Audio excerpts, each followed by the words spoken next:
My mom is the oldest of 7 children. Mm-hmm. Oldest daughter. I'm the oldest daughter of the oldest daughter. And my father, and so my mother's side of the family went to Alcorn, which is a HBCU. So her side of the family went there. My father's side of the family, my dad was 13 of 14 children. I'm named after my grandma Halleck-Hugh. So that's my grandma Halleck-Hugh. Hi, Grandma Halleck-Hugh. That's beautiful grandma. That's my grandma Halleck-Hugh. My grandma Halleck-Hugh, like 14 children of hers lived, and her and my grandfather. Grandpa, who I never met. He was a traveling preacher, and apparently he was hell on earth. Like apparently that's where my dad got it from. Like that's what he saw growing up. He was 13 of 14 children. I don't know how they managed to do it in Jim Crow and civil rights era Mississippi. Every single one of them went to college. Almost all my aunts and uncles. So my dad's side of the family went to Jackson State. My father was 10 years older than my mom, because she was a little brainiac. She ended up going to college early, University of Southern Mississippi. Mm-hmm. And my father was visiting USM, and I know she was pretty too. I wish I had a picture of her. She was bad. Like she was bad. Well, look at you. I know she was pretty.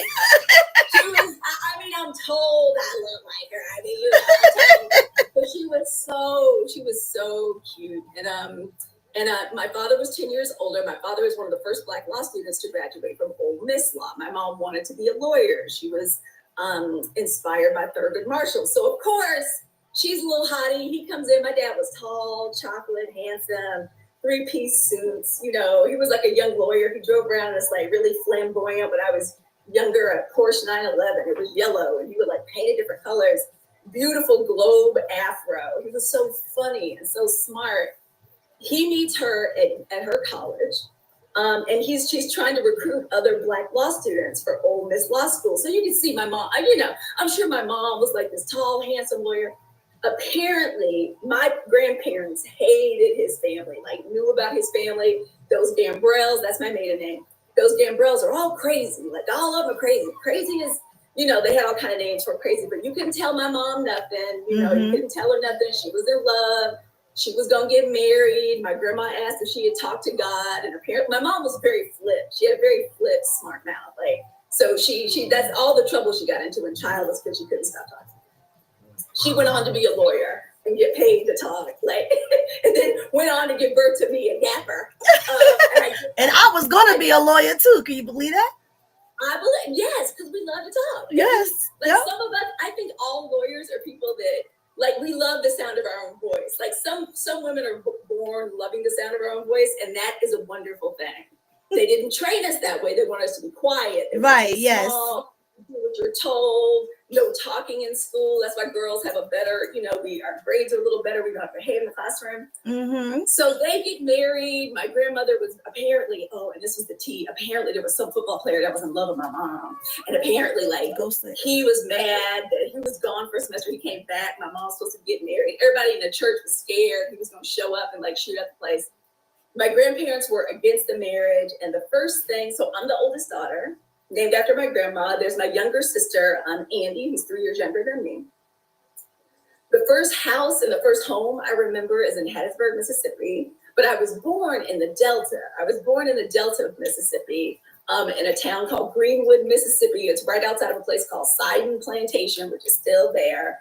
I was born in the Florida County Hospital. Mm-hmm. My mom talks about this all the time. She talks about that was back when Black women would come in to give birth. She goes, they literally would make you bathe in Lysol. She was like, you didn't, because, that's what the doctors would do. She talks about that all the time. That's where I was born.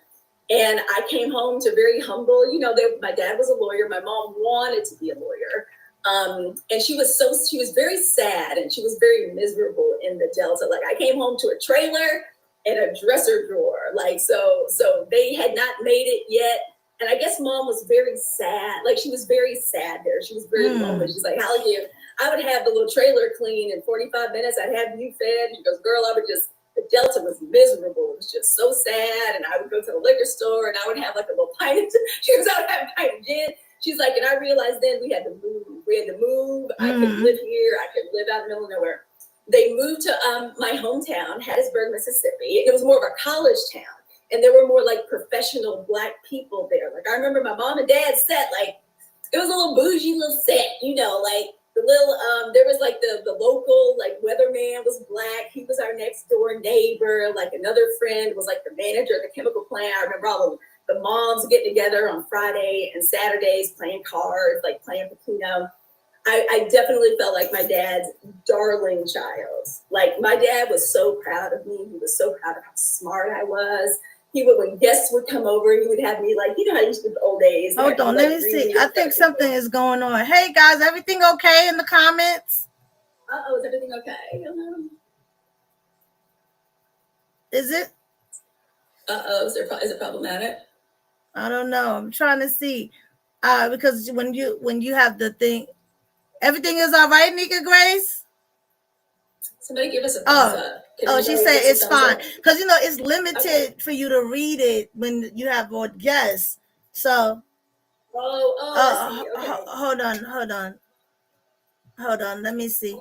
Your comment got filtered, Nika, but I see it. Yes, I do have it on. I have it on. Everything's good?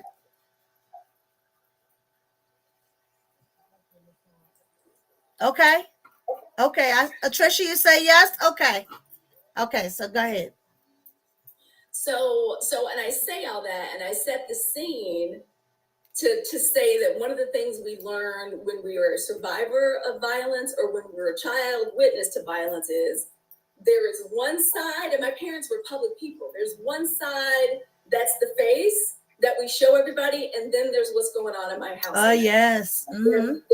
There's me waking up in the middle of the night, hollering, screaming, my mom being beaten brutally. I mean, just brutally. There's sometimes I wonder, because she's so little, you know, like she's 5'3". Mm-hmm. Sometimes I just wonder how. It's okay. How she made it, you know. Y'all forgive me. I used to have to talk about this all the time. Don't apologize. This is okay. Yeah, I grew up in that generation. We were taught not to cry. Like, I know. Taught not to cry. So there were so many times, like I feel like I remember these sounds and these noises. Like I know what my mom's head sounds like to get beat on the concrete. Like my dad went from being this man that was so loving and so affectionate. Like my dad, when he would come to pick me up from school, like in his suit, in his car, like I just felt like he was so proud of me. He was the only person in our family that was like really affectionate. My mom's side of the family was like not affectionate, like at all. He was so funny and he was so charming. Now my dad was bipolar and also had a mood disorder. He was also severely addicted to different substances. My dad would go on to get married 2 more times. My dad was very good at dating doctors and dentists. He would find like the prettiest, smartest, like Black women he could find, and there was access to that kind of thing. But in front of everybody else, he's Attorney Gambrell. He's, you know, this wonderful man. And then at night, all kind of horror shows are like taking place in the house. I've seen things that children are not supposed to see. Yeah. It sounds like there's weapons in your home too, in my home too, in Mississippi. Yeah. Like there's no reason a 6-year-old girl needs to see somebody getting pistol whipped. Like these are things that even now, like just things crashing. I remember in the kitchen, it would be like to this day when the children, you know that basket that comes out of the dishwasher with the forks. Mm-hmm. Miss Jessie, to this day, if that falls on the floor, like you know what I mean? Like if they pull that thing out. Yes, and it falls. Yeah. So I say all this to say, and this happened weekly, nightly, and I know now that trauma is passed down epigenetically. I am positive my mom, all alone in that trailer, was dealing with all that. So I'm positive my mom was being beaten while she was pregnant with me. Mm-hmm. And I say that to say, so many women decide to leave because of the children, or they think the children can't hear, the children don't know. No, we soak up everything. And then it gets to where you're just a little, you know, you're scared to go to bed. Mm-hmm. Nothing ever feels, you know, like nothing ever feels safe. My mom wanted to go to law school. So she enrolled in law school. Now, and in front of everybody, my dad was so proud of his pretty wife that was a law student or whatever. Mm-hmm. My dad owned a law office. My mom worked in the law office and she went to law school. whole time my dad was totally sabotaging my mom. Like, I think one point she said, the moment I get my law degree, I'm out of here. And ever since then, he was sabotaging her. Law school was 2 hours away in Jackson, Mississippi. My mom had to drive 3 days a week, 4 hours to get to and from. My dad would do stuff like when he knew she had class, he would take off, disappear for days. I remember being in my mom's law school classes in the back in a corner, like coloring and reading, because he was that, that's been, and I know you know this, Miss Jessie, that's financial, it's mental abuse and financial abuse. Because he knows the second she can become a lawyer. Oh yes, yeah. He didn't want me to go to school, back to school either. No, they don't want you. They don't want you to do that. Now pushing me out there, telling me how I'm the prettiest, smartest girl in Mississippi. I can do anything, and the whole time, like, he's sabotaging mom, still beating her brutally. There would be times, things are sketchy, obviously, but like, I'd go to my grandma's house for the weekend, and I'd come back home. And I remember once my mom, he broke her nose, so she had this thing on her face, and I was like, "Mommy, what happened?" And she's like, "Oh, I fell down." And at the same time, there was a new microwave, there was a new coverlet on the bed. They got HBO. We were one of the first families in the late 70s, early 80s to have HBO. Yeah. I know now all of these things where my dad was doing the stuff in the honeymoon phase, right? Like, they show their ass, she leaves. And then it's like, please come back, we'll do all this. You don't know that as a child. I just thought, my mom told me, I was like, as I remember, because she told me the lie about the nose. She said that she got in a fender bender and she banged her nose against the driving seat. And I'm just going to say, as a child, my mother, when you're a little girl anyway, she was so beautiful to me. I became literally obsessed with her. I would just dream about us just getting away, running away together. My sister don't like when I tell that story because I didn't want her to come along. I just wanted it to be, because, I'm a big sister. My little sister annoyed me. I love her to death. She's my favorite person.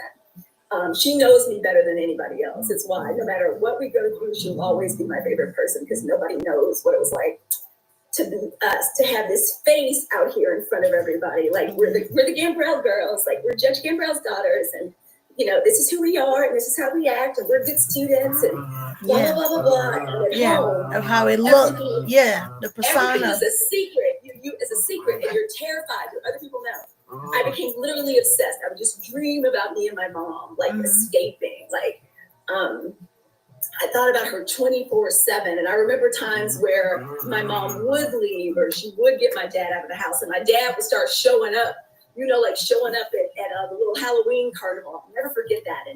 And I was like, "Daddy, come home with us." And he was like, my mom was like, "No, Daddy can't come home with us." And when they learn how to use the kids and manipulate the kids, I sometimes have nightmares about this, because I was like, "Mommy, please let Daddy spend the night." Like, when I think about it now, my heart breaks. You had no idea.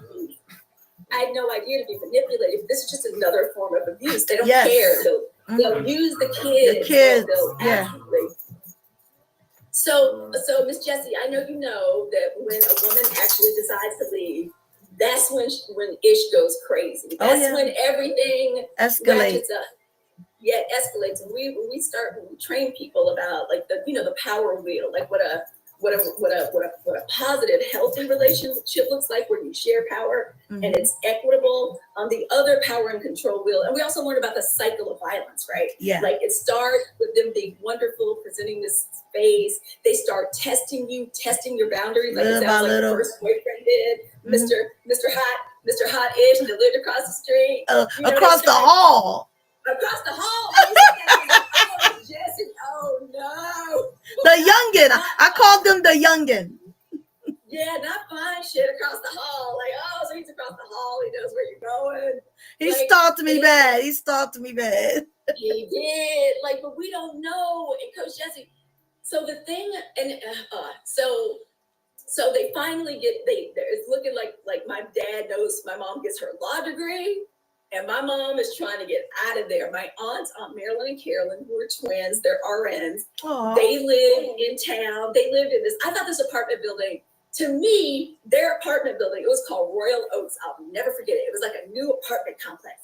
And they had a swimming pool. And so Mom said that we're going to go live with Aunt Marilyn and Carolyn. When my mom told me, she goes, "Hallie Q," she sat me down one day. She goes, "I want you to know I love you. I want you to know your father loves you. I don't want you to be upset." And now I think about it, because I was my father's precious darling. Like, I was a little girl growing up in a violent home, but I was allowed to be a little girl. Like I didn't have any responsibilities except be smart in school, be obedient, be smart in school, be obedient. And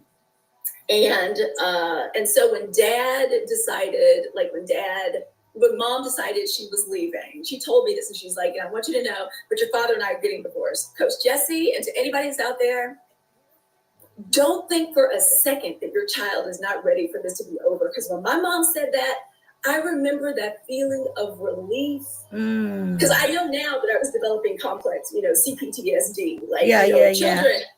Children, our nervous systems growing up in that even in the womb, I'm convinced that in the womb, it completely scrambles our central nervous system. Nothing works right. Nothing works right. We know what anxiety and fear is way too young. And I say that to say, because when my mom said, I'm getting a divorce, I was so relieved. I almost passed out. I just remember my little heart, my little stomach. I was so relieved. And I was like, Mommy, I love you. It's okay. And also, we were going to go live with our Maryland Carolyn and Royal Oaks. I was like, yay, the world is good. And then things got crazy. My dad when I tell you, when I worked at the shelter and domestic violence programs, y'all could tell I'm a cream puff. I'm a puddle of caramel.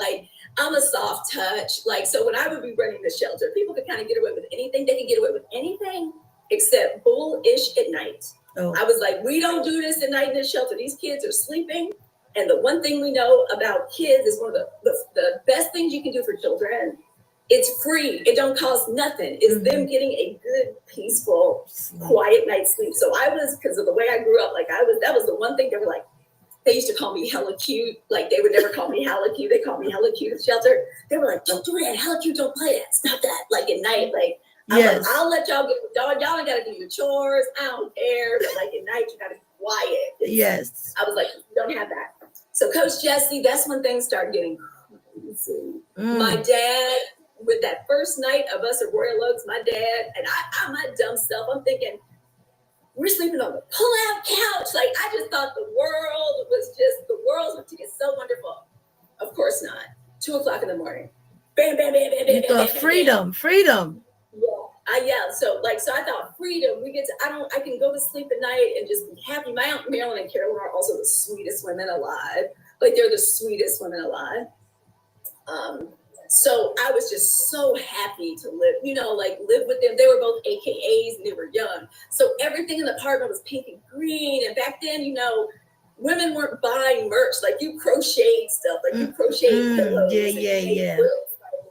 And also that's the reason I became an AKA. On the weekends, when my mom, would need a break or something, I would stay with my Aunt Marilyn and Carolyn. And it was they're my sorority sisters now, but at the time, it just seemed like it was an escape from my crazy childhood. Everything was soft and pretty, and all the women they treated me like I was their little sister. And it was just one of those things from childhood. I got so few happy memories, from childhood, which is not what I looked like on the outside. On the outside, I'm sure I looked very much very bougie, Miss Who Does She Think She Is, Judge Gambrell's daughter, whole time.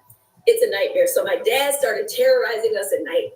He would kick in the door. He would come in, kick in the door. And one night he got through the door. He was huge. He was 6'3". So he just pushed my Aunt Marilyn Carolyn away, drags me and my sister out of the house. You're not going to take my children. I'm not having my children. So my dad drags us out of the house. I call this, until I got healed, I know that I was laughing and joking about it just to deal. And I tell my sister, I was like, when we got to be 30, I said, Andy, girl, we was getting kidnapped, right? I was like, girl, yes. I was like, what happened was being kidnapped, Coach, I miss Jesse. All I'm going to say is things got so bad. And I know now, after working in domestic violence circles, that it takes a woman 7 times to leave. Yeah. And one of the reasons she doesn't leave, in case anybody's wondering, and we're always asking the wrong question when we ask her, doesn't she? Exactly. She doesn't leave because she's scared. She doesn't leave because all of a sudden the presents and the gifts and the money and stuff they gave you to entice you to get into this relationship with them is gone. They choke it off. They'll because my mom is like she's so responsible. She became Judge Gambrell, but she says, "Hello, when I got divorced, I didn't know how to do anything." She said, "I didn't know how to pay bills. I didn't know how to pay rent. I didn't know how to be Santa Claus." She was like, "Your daddy was Santa Claus. Like your dad bought the bikes and planned the little camping trips and stuff like that." She goes, "I didn't know how to do any of that." They were in charge of everything. They didn't want you to have that kind of authority. They didn't. And my dad was also with the mood disorder and stuff, or he was like, they made good money, but my dad would like spend it on the cars and stuff and crazy stuff. He was crazy about spending. So when she finally decided she was leaving, that's when things got crazy. Dad would kidnap us. And then, like men do, because my dad didn't have any desire to be making 3 meals a day, getting us dressed and taking us to school. It was just to terrify my mother. Yes. Like it was just to upset her and shake her and rattle her. So things were getting crazy. And the last awful thing I remember was Aunt Marilyn and Carolyn after one of the kidnappings. It's not funny at all, but my sister and I learned to talk about it. I know, I did.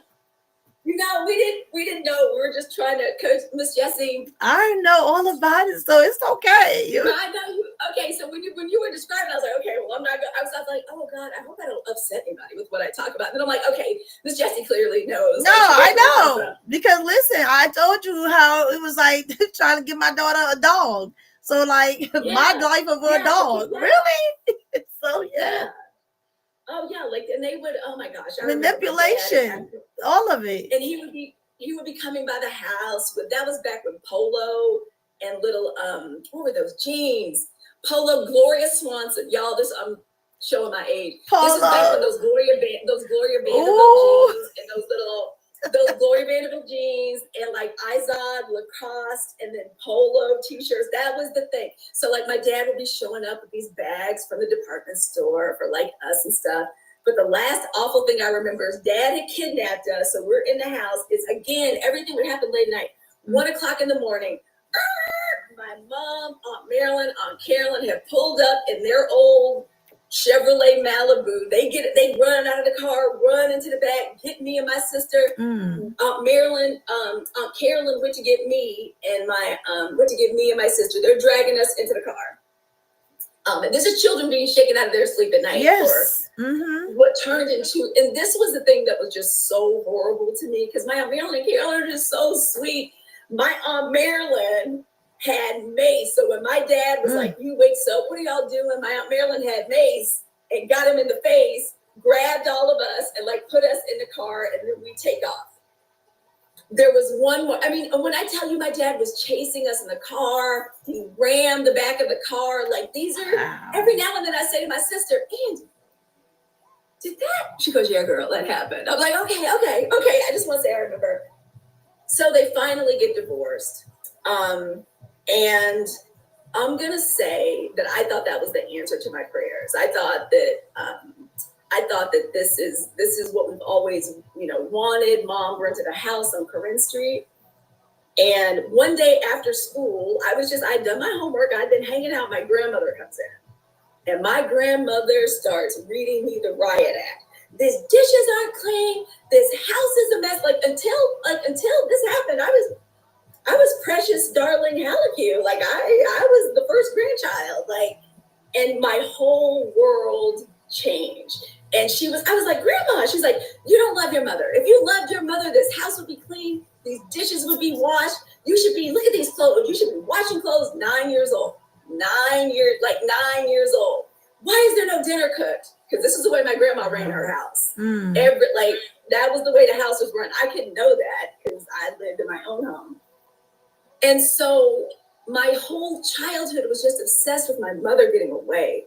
Like once my mom gets away, we'll be happy. Once she gets away, we'll be happy. It's okay. It's all right. Oh gosh, I want to tell Coach Lisa I was crying. Take your time. Y'all want to tell Dr. Lisa I was crying. I'm perimenopausal, y'all. It's okay. You could take a break. Drink some water. Yeah. Thank you, everybody. Just want to say thank you for being here. Again, Yeah. guys, these are hard conversations, just so you know. But thank you for being here. Thank you for supporting. We appreciate you all. So thank you so much. Thank you for the gifts. I appreciate. Thank you for the daily heart meets. So just want to let y'all know these are not even though we may have done the work in the healing journeys, they're still difficult to talk about because that's still memories that we have for ourselves and our loved ones. So just want y'all to know that. So if I miss any comments, please forgive me. But thank you so much. So Coach Jesse, and I'll wrap up because I know we have like 2 more speakers behind me. So this is what I'll say. Having never, and then I just become the old, I just become the oldest Black daughter. Like life just changes, and that's the way it is. And I just wanted to make my mom happy. I know now it's crazy to think that I could do anything to make my mom's life whole, to help her heal. But I thought, and so when I talk about like Black women and us trying to prove our love through work, that's where it started for me. That if I could, everything would be perfect. If this house is perfect, my mom used to come home from work, and this was back in the 80s, y'all, and she was a lawyer. So suits, slips, pantyhose, all of that. My mom would just come in, taking stuff off, and I was just right behind her like a little geisha, just picking everything up, hanging up suits. Dinner's ready, mom. Keeping little sister quiet. So that completely changed my life. And I just want to say, finally, after college, and it affects your behavior. Complex PTSD, that's trauma. It's as bad as like soldiers. Like, and when you're a child, when it happens when you're a child, it completely F's up your nervous disrupts system. Everything. Yeah, you don't know what the truth is, what a lie is. I used to joke and call it crazy town. Like out here, we had to pretend like we're normal, and you never talk about business, right? Because this is Black. I grew up very. Don't let my tragic light-skinnedness fool you. Like my upbringing was Black, so we don't talk about our business. We don't reach out to nobody. We don't reach out to a teacher. And because my mom, the only way she knew was love by threats, love by using your hands on people, love by screaming, hollering, yelling. That's how she was treated as a child. And because of that, that's why she married my dad, because that's what happens. We look for love. Cycle. That looks like what we grew up with. So my mom thought, oh, growing up is scary. Love is scary because, right, our parents beat you and then tell you I do this because I love you. Okay, love is about beating, hurting me, and it's scary. So I meet this man, and I'm like, oh, this is love because this is scary. It's scary and it's threats and whatever. So all I knew as a girl dating was that under no circumstances was the second anybody came at me with any kind of craziness, like, so that, that didn't happen. But it wasn't until I started doing the work at the Domestic Violence Center that I began to understand, this is what makes my behavior like this, because a lot of children, and especially, and it ruined my relationship between me and my mom, because, she what saved her was her career.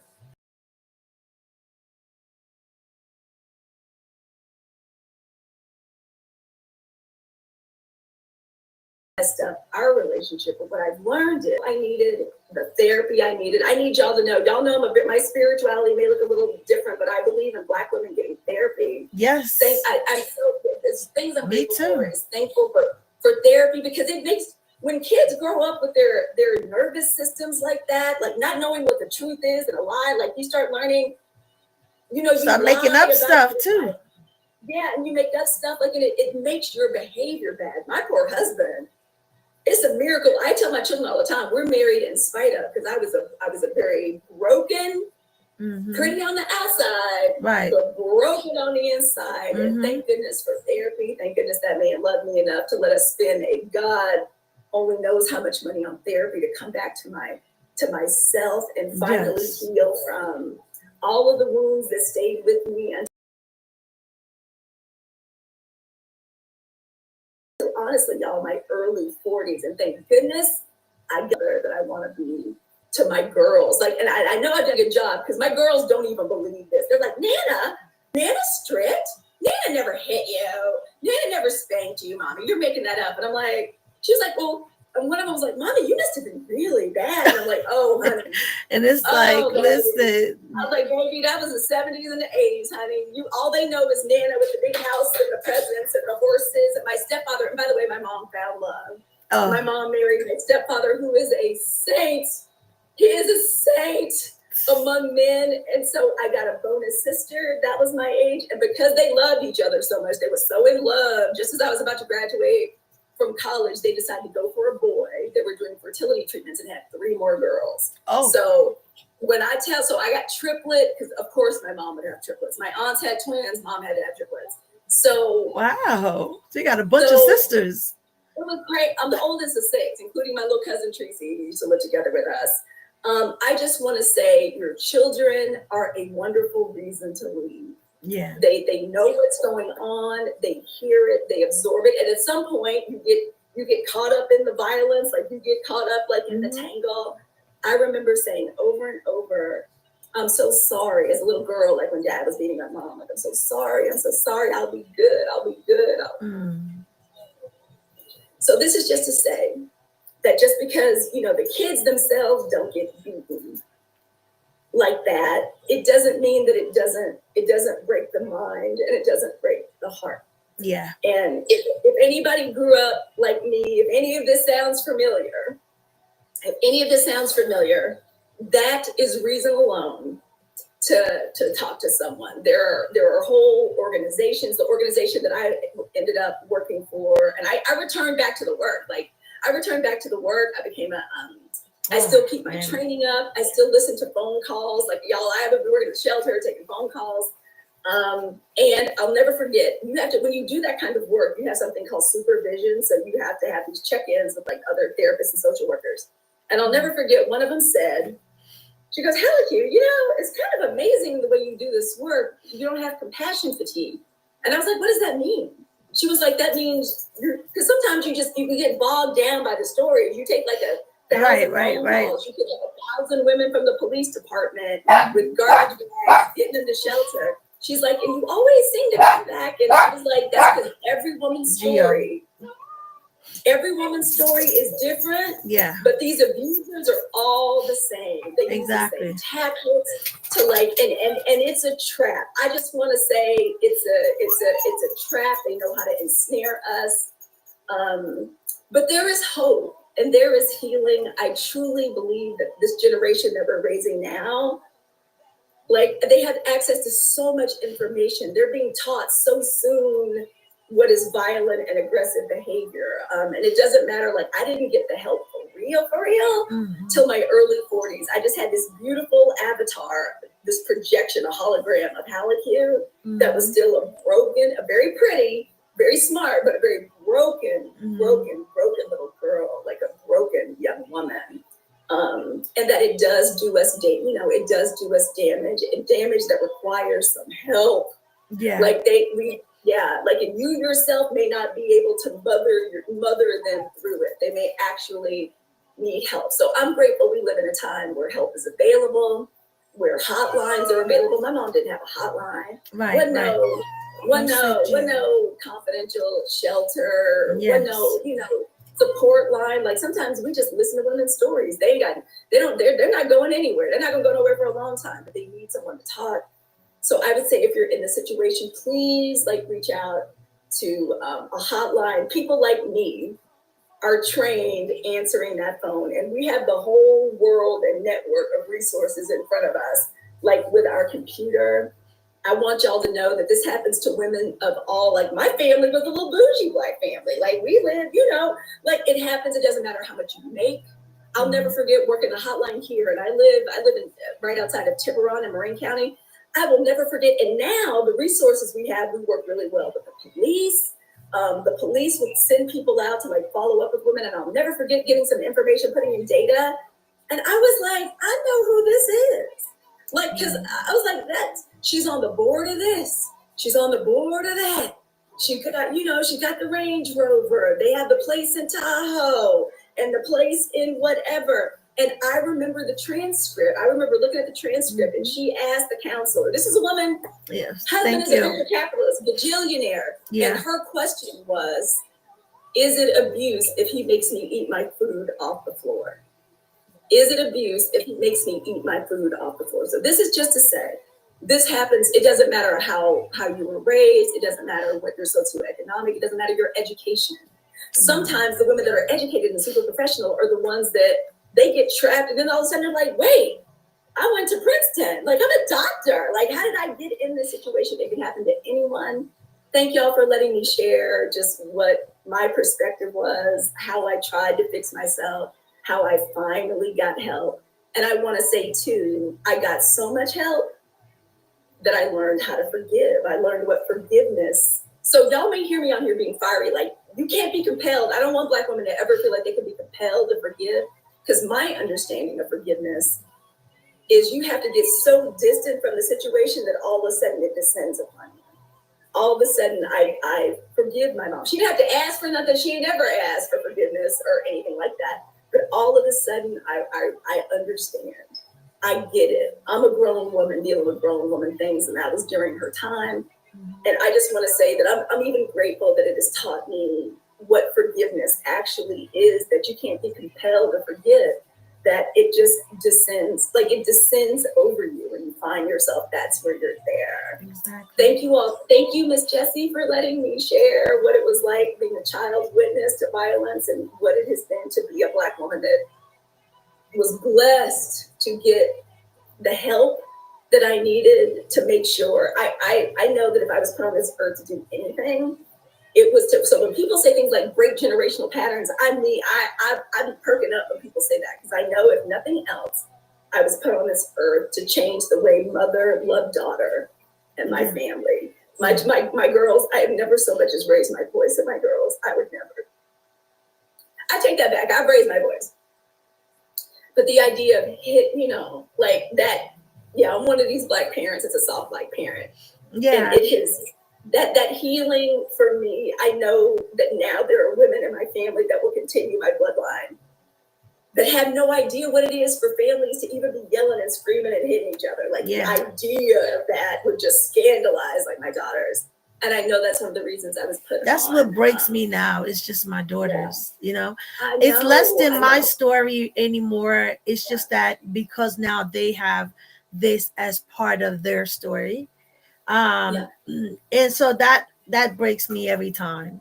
So can I just say too, our love for y'all becomes, it's almost crazy. It's like we, in our minds, we think we can save you. Like we think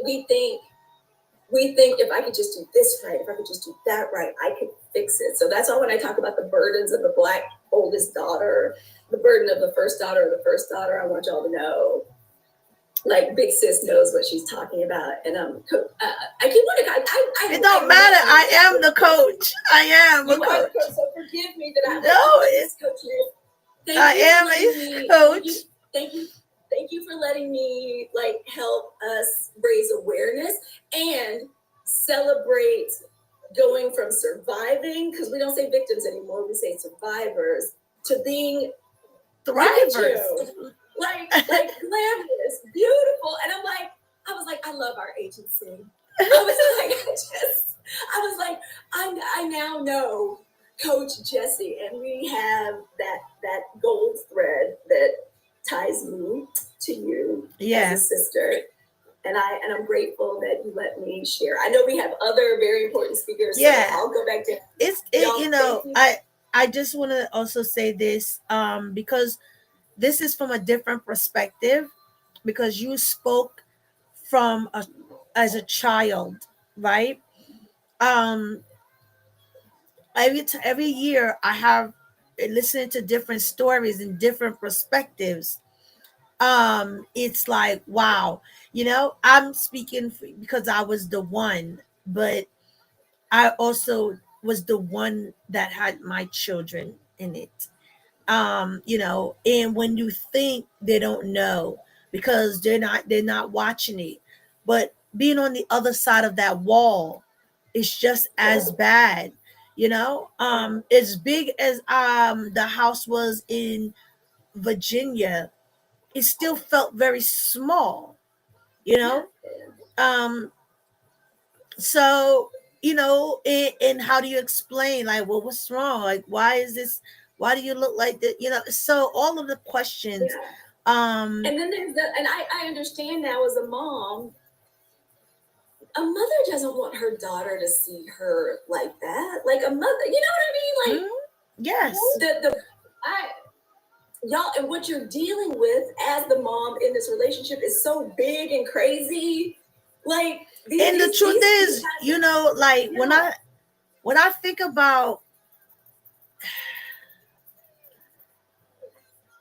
about having to talk to my daughters at like 12 and 13, well, 12 and 14, or escape plan, because in Virginia we didn't know nobody. Okay, so when I'm telling them, like, listen, if anything happened, you run over there, just knock on the door, scream help. It's like it's so dysfunctional, so I'm glad, first of all, your mom made it out, because Yes. I love to celebrate that part, because I have friends that didn't. Yeah. So there's there are many women that don't make it out, or all of a sudden, I'll never forget the one woman we knew that was on life support. Our church used to go visit, and she was in a coma in the home. I didn't find out till I was 30. The reason she was in that coma is because somebody going upside her head and like knocking her down those little steps from the church. So I know people don't make it. Yeah.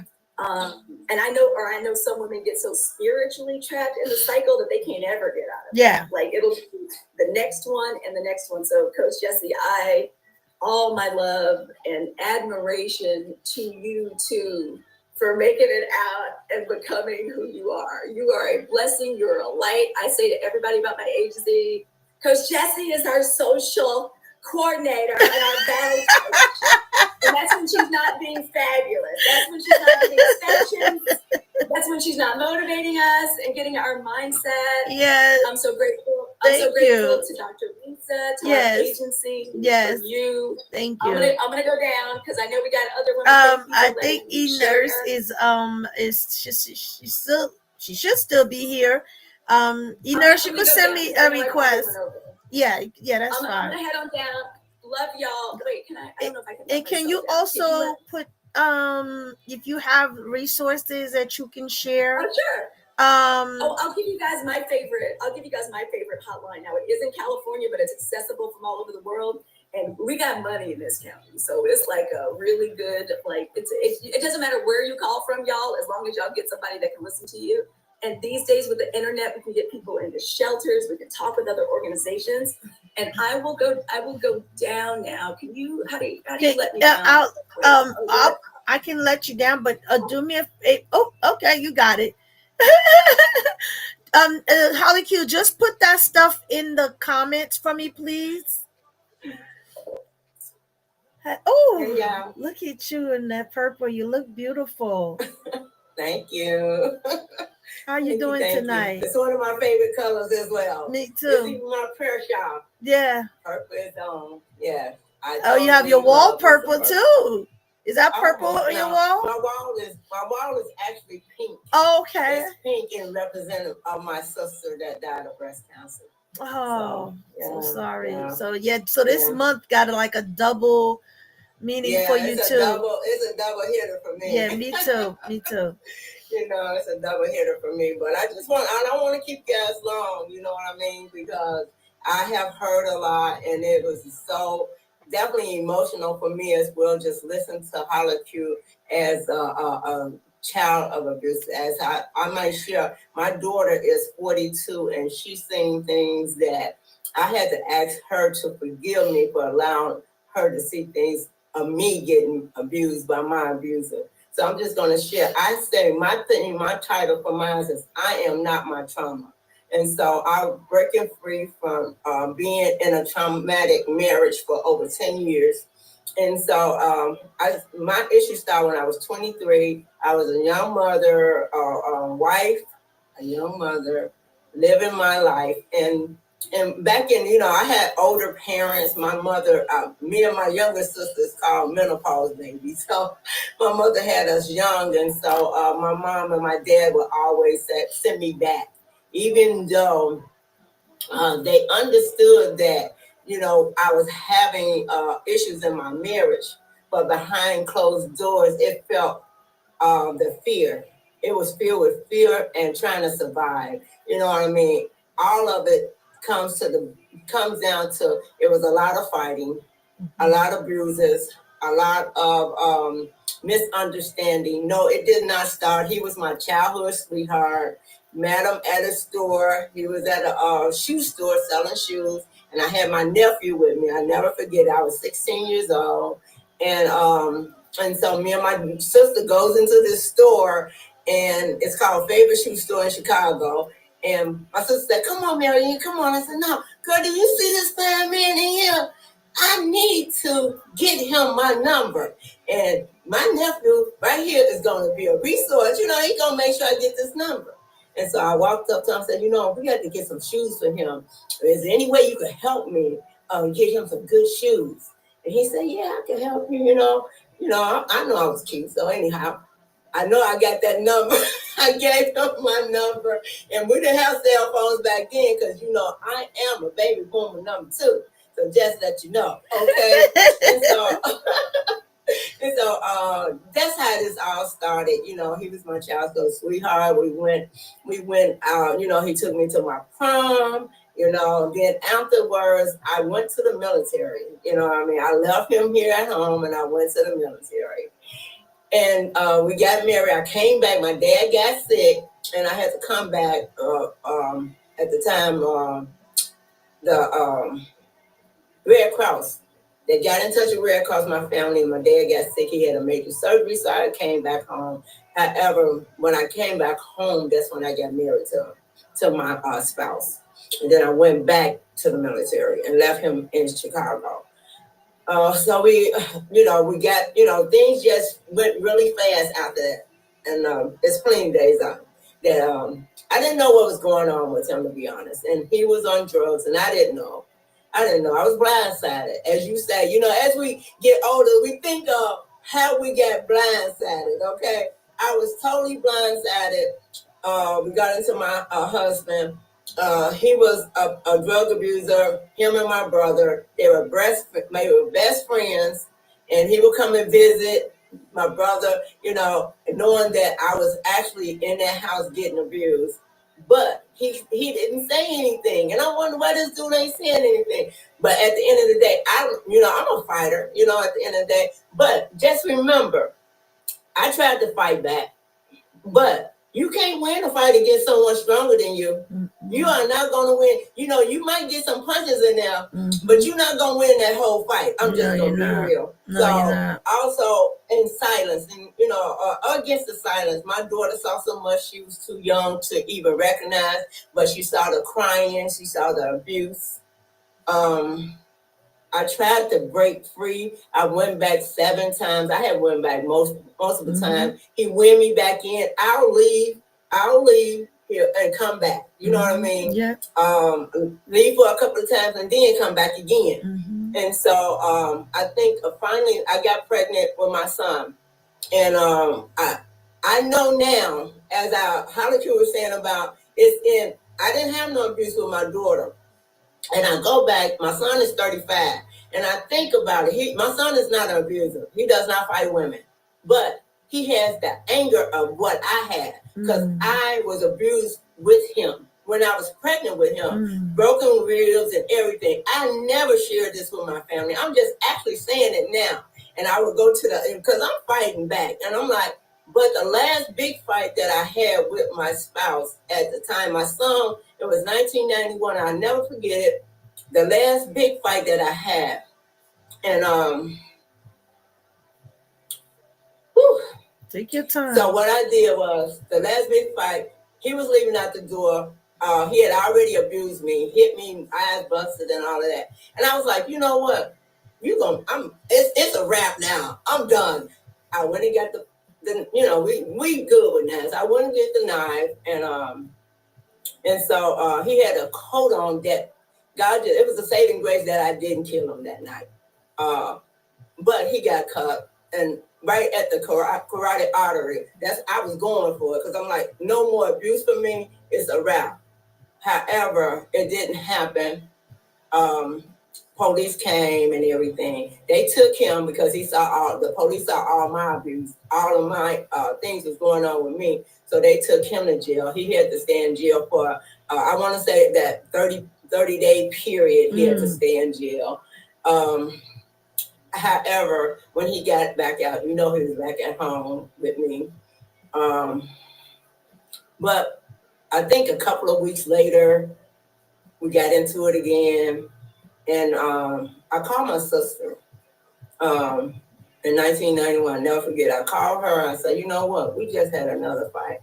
Baby, I just had this baby. I can't be fighting with this dude no more. I'm done. I work. I'm working. I'm working. Mm-hmm. I know it's not no. I was working as a CNA at the time. I had gotten out the military. All of those things, and I was working at the CNA. And I worked night shift just to prevent not having, all these fights and everything with the spouse. This is my husband. I don't know why he's acting like this, but I know why now because he was on drugs. He was a drug abuser. And myself, I never used drugs. You know what I mean? And he never enticed me to use drugs. That's one thing I would say about him.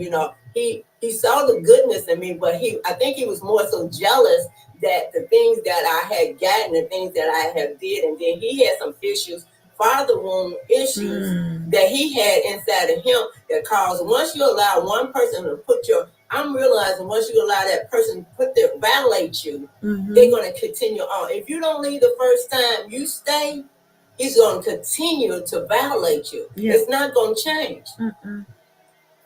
So I called my sister at night.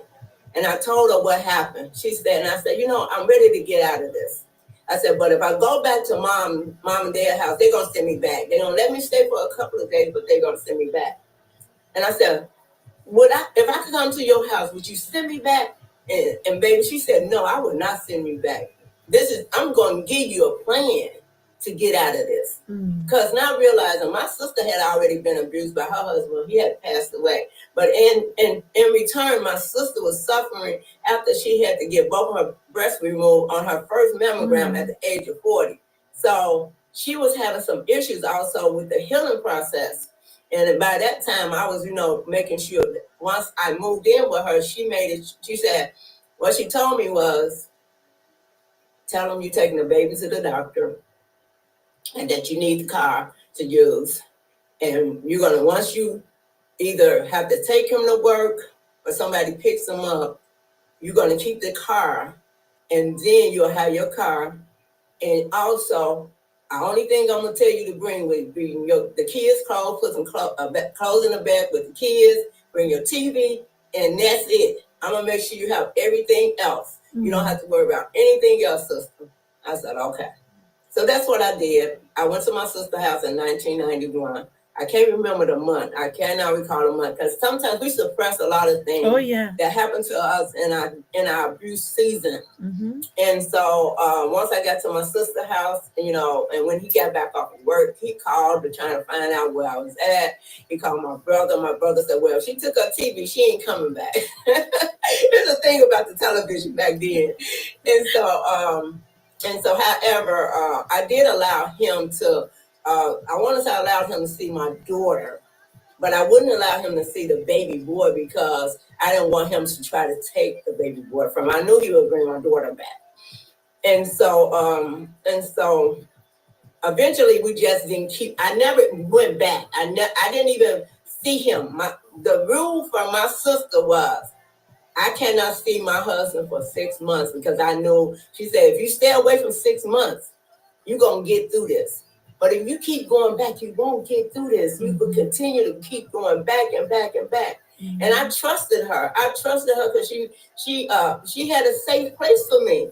She decided she had a safe place for me. So I left. I chose peace. I chose to stay with my sister.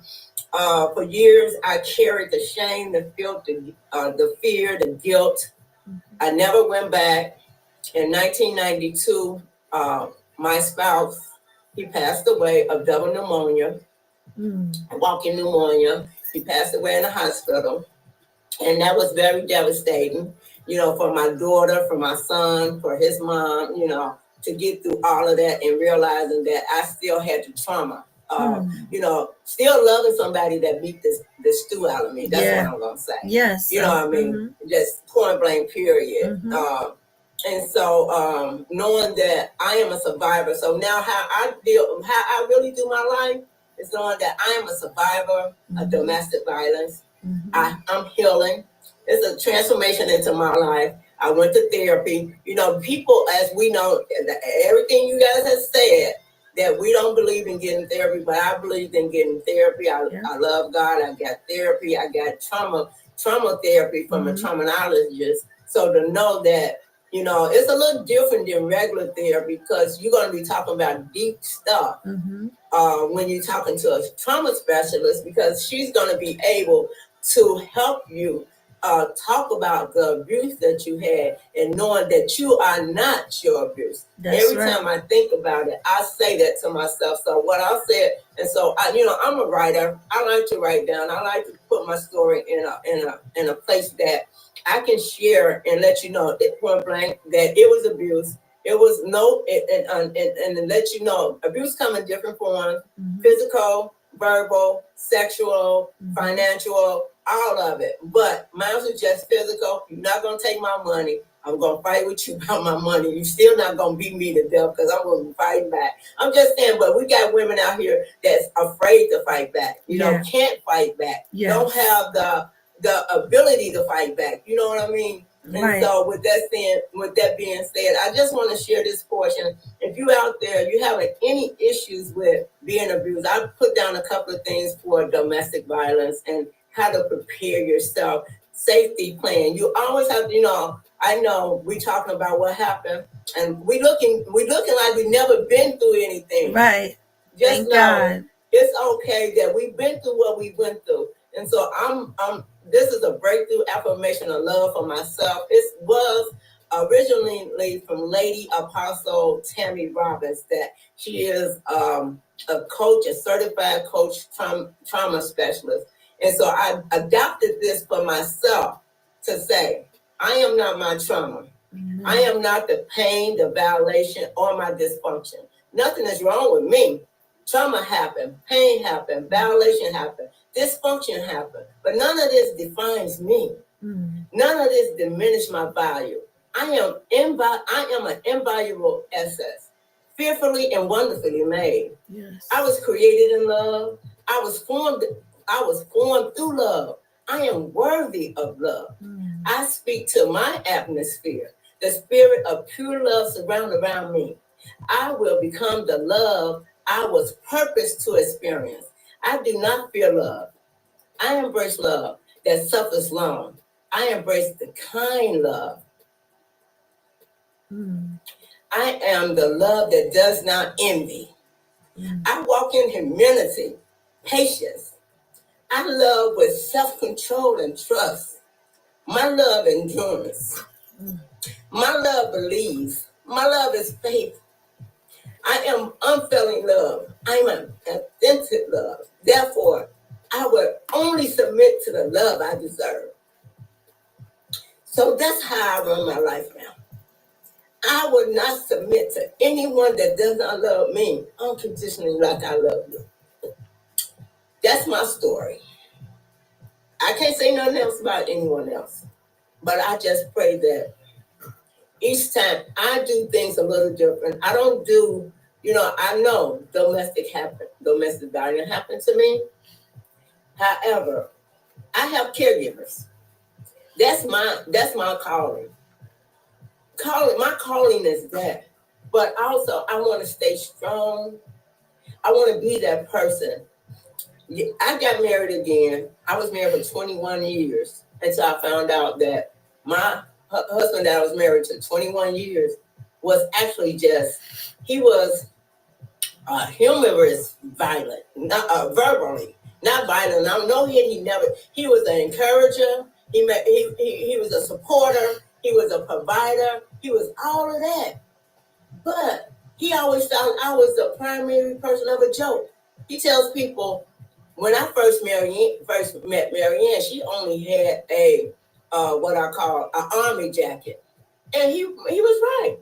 I didn't have shit when he met me, but I went back to school. God provided. He allowed me to go back to school. He allowed me to get degrees. No, I'm not. I'm smart. Yes, you I'm are. smart, and I get it. But domestic violence doesn't have a name on it. And just know, if you out there, ladies, and if you struggle with something, I put down things you can look at and see and get help. I understand. 7 times you go back, you keep coming back because I know you love him. Hey, I'm not saying I didn't love my husband. I did love my husband. I love both of my husbands. But I have really got free, and I'm happy at 63 years old to be free. Amen. And to see myself different, because I am not my trauma. And thank you so much for allowing me to get on the stage and share today. Your Majesty Speaks is here. That is my daughter. Wait, which one? Her name is Your Majesty Speak. Hi, daughter. Right there. How you doing? And she always support me, and she's a blessing. And I know that you have to be strong enough to apologize to our children when they have seen things and knowing that they shouldn't have saw it, but it was a way out. And when I had my son, I was like, he just can't see this.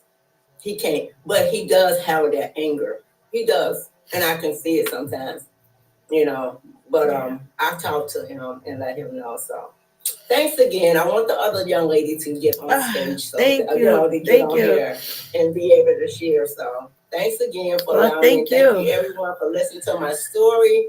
I appreciate it. I pray for every area of domestic violence, man or woman, that they can get out of it and then to see themselves a little different.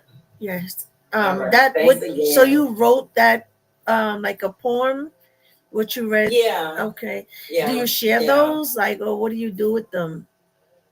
You know what? I can share it, but I just, when things happen, you have to have something to hold you up so you can look at it and say, you know what? That's not you.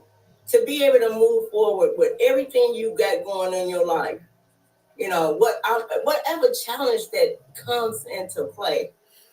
Yeah. That's all I'm saying. You have to be able to share it. You have to be able to talk about it. And also you have to protect yourself at all costs. You're right.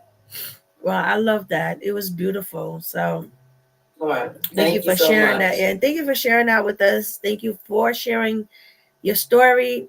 I appreciate it. And I'm grateful that you are not just a survivor, but you're a thriver. You're doing it. And they thank you for willing to share and letting others see what hope looked like, what survival looked like, and that.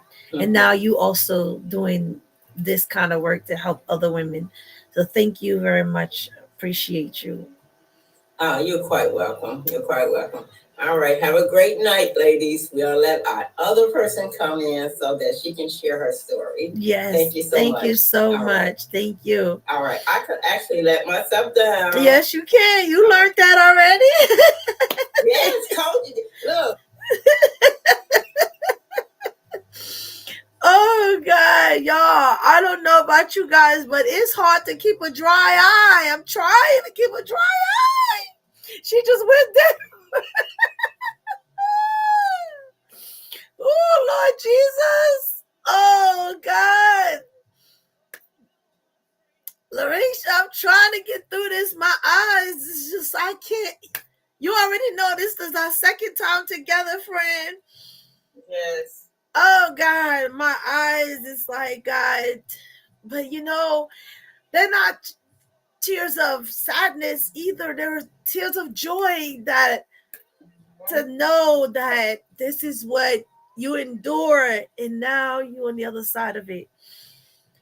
That's beautiful. That I just thank God for his saving and his grace. So let me introduce you because see mostly the two ladies we are in the same agency too. So guys, this is I call you a friend, and she is doing the work, y'all, every day on domestic violence awareness, not just in October. Okay. We met last year, Larisha, and she was on my that was my second year. So my second year panel, and we did it different. So we did it different this year. This is the first time I'm doing it this way, but on TikTok.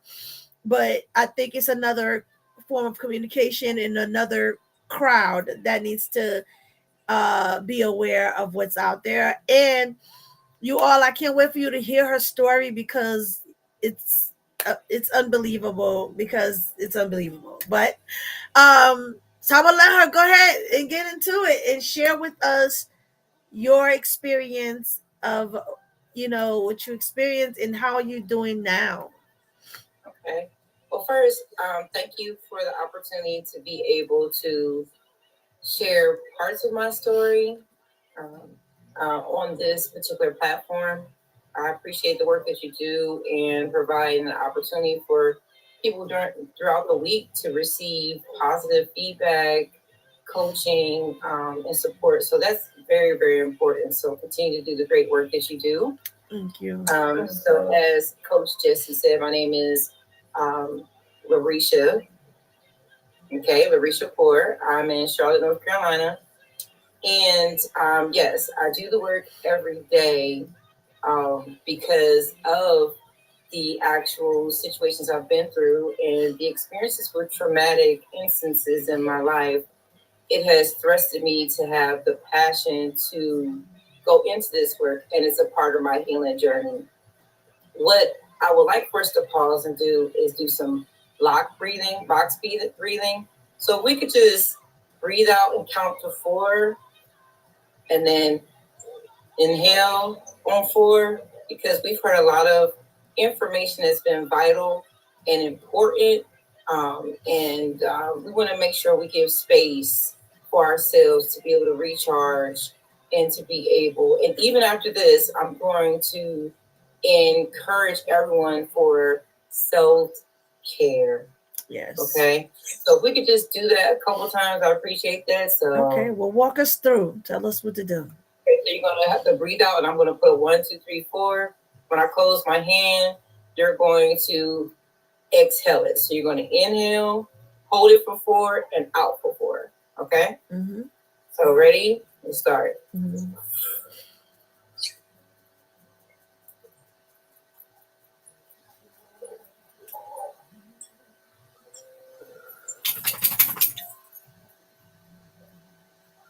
Let's do it again.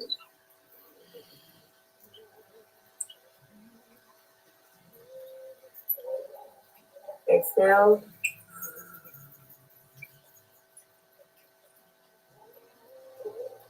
What we're doing is we're giving our mind a reset, a chemical balance, and even tapping your feet from side to side in a rhythmic motion also helps to stabilize our brain to be able to process and to calm yourself. So even if you have challenging conversations with people, or if you're in a boardroom or something like that, or your desk and you have to have something, or about to have a serious family discussion, this is a good way, a technique of stabilizing yourself and getting yourself grounded. So I do it every day at 3 o'clock. Every day at 3 o'clock. Yeah, we gotta do it for ourselves. Yes. This work is not easy, but it is pivotal and it must happen. So I will say that my story is very similar. It sounds like to a lot, but it's just in different segments. But I would say that being the first grandchild and going to college, I really wanted to go to college. I remember my dad asking me 3 times, don't you want to go to college around here and work here? But being a PK, I was like, I feel like the leash was getting yanked off my neck. So I wanted to go abroad to, to college. So I went to Wright State University, which is in Fairborn, Ohio. And I really just started. I wasn't like the best student. Like, I just wasn't. That's just the truth. But I went to school to be a creative writer. And I love writing poetry. And I wanted to be an English teacher. So these were all the things that, I wanted to do to see myself as blazing the trails for my family. Okay. So I'll go through meeting some people, and I think we use this friends very, very loosely. Right now, if you could say you got 20 friends, that's a lie. You need to reassess, rethink, and line them up to say, is this person going to be around you if you're down and out, and you can ask her for a grilled cheese sandwich, or will they be able to help you with gas, or would you be able to do the same for them and stand in the gap for them? If you say you have 20 friends and you're able to do that, kudos to you. But in this situation, being young into college, I wanted to fit in. So there was a lot of things. You want to fit in, you want to have friends. So when we fast forward into, I'll go to my junior year. Prior to that, in my sophomore year, I had a roommate. And we basically went to, got to know these guys that we played cards with. Fast forward to junior year, right? It's a year later. We know these people. These people know us. We know them from class, social events. Nice guys. You would never think that they were a part of a fraternity, which I won't mention because if you choose that, that's great. But I always have this thing, which is a trigger for me. If I even hear that actual fraternity, it just still at 47 3/4. Still triggers 3/4.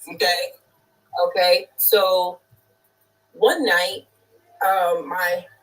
we always had this code, like, don't ever leave me alone. Don't ever leave me alone. We had this bond. I thought we had that down pat. So we played spades with these guys every week.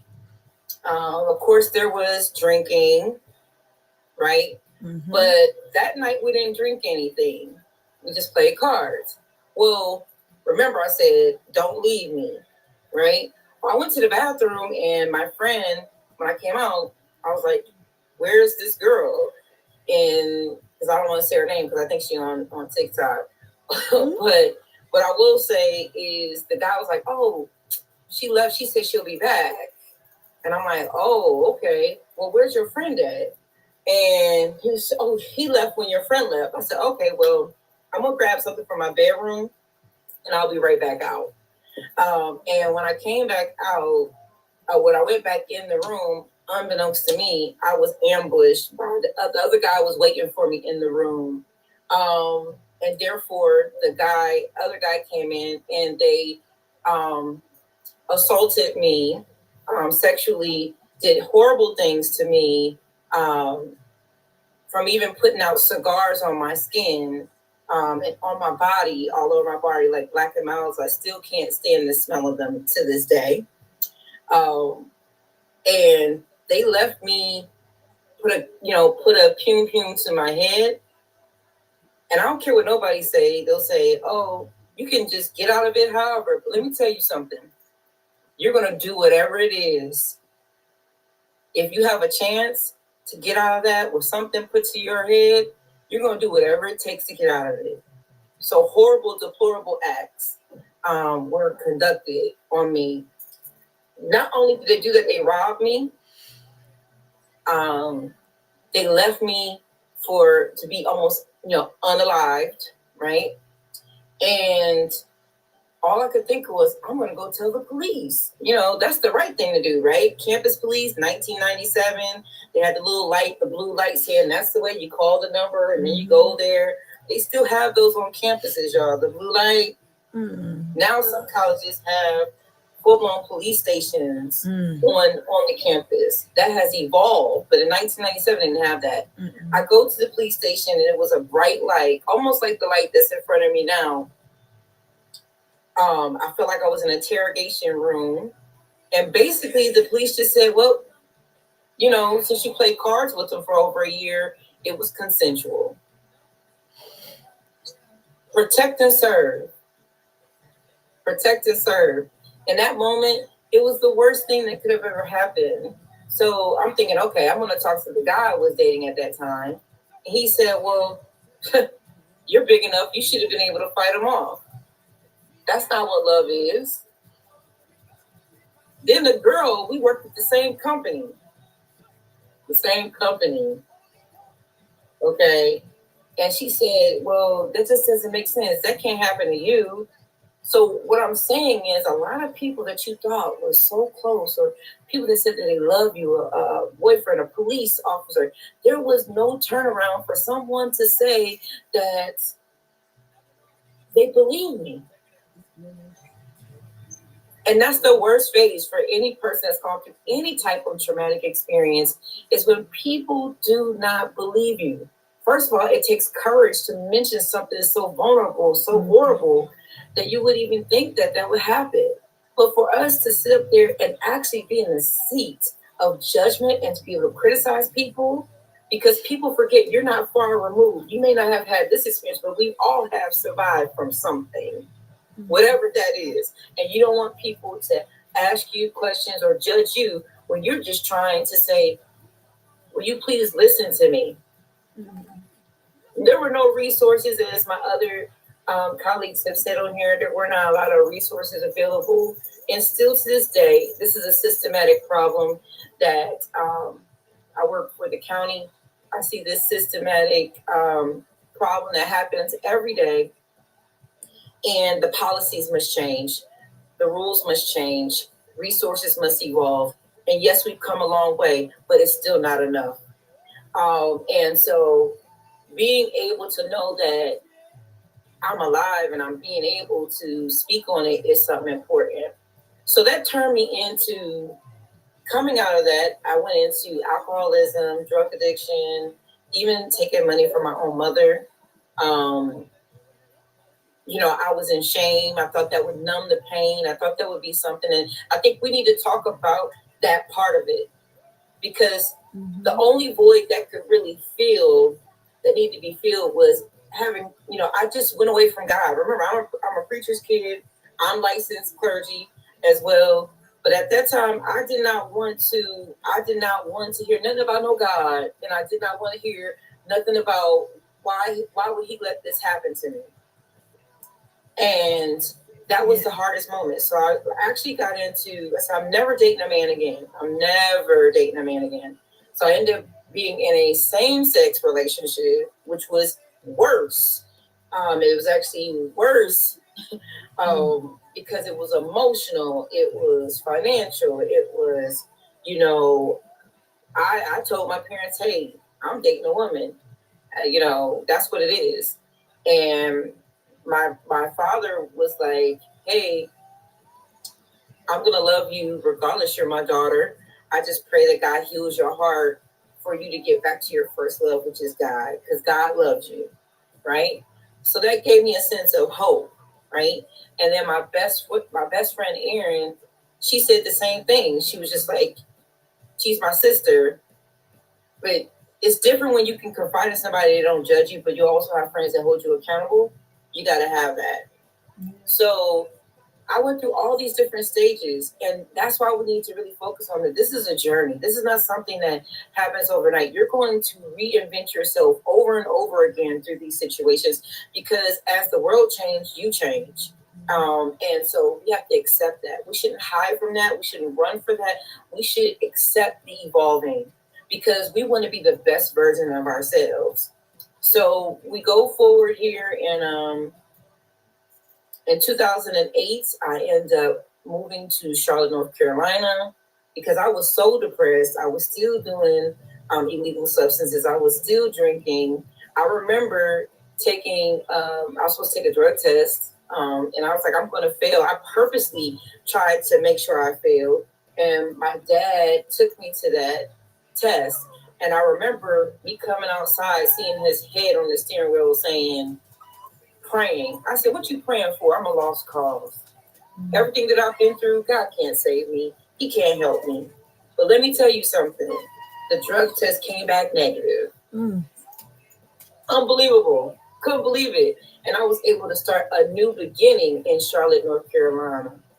But my life would change for another chapter at the age of 39. I know we've heard of Plenty of Fish. We got people sliding in your DMs, not Instacart, Lord have mercy, Instagram, TikTok, Facebook, or whatever. And so I was on Plenty of Fish. I'm going to give this love thing a chance. I believe there's somebody out there for me. This person had money. They had businesses. They had, oh my gosh, they had a boat. They had a big house. And he took care of his parents in the same house. He took care of his elderly parents. I was like, wow, this person loves their parents, that he took them into his own home. The home is big, but I noticed when I went in, hindsight 2020, these people look kind of, medicated, but I'm thinking they just old, So we went to a 5-star restaurant, and he's like, oh, I gotta go by the house and check on my parents. I said, okay, well, we didn't ride together. At least I got that one thing right. We didn't ride together. So I went to his house. Okay. And he was like, well, I'm going to go check on them, but you can go up to this the movie theater room. And I kept on saying, I need to charge my phone. And every time I tried to charge my phone, he would unplug it. I'm like, why do you keep doing it? Then he was trying to get me to drink something. I was like, no, I'm not going to drink anything. He was trying to get me to smoke. So I knew, I just felt something was off. So I was like, you know what? I need to get out of here. So when I reached over to get my phone, I was sexually assaulted on a first date in Charlotte, North Carolina at the age of 39. And I could not believe this is happening again to me. Why didn't I see it? So he kept on trying to urge me to take a shower. And I was like, nah, I ain't taking no shower. Because back before, I didn't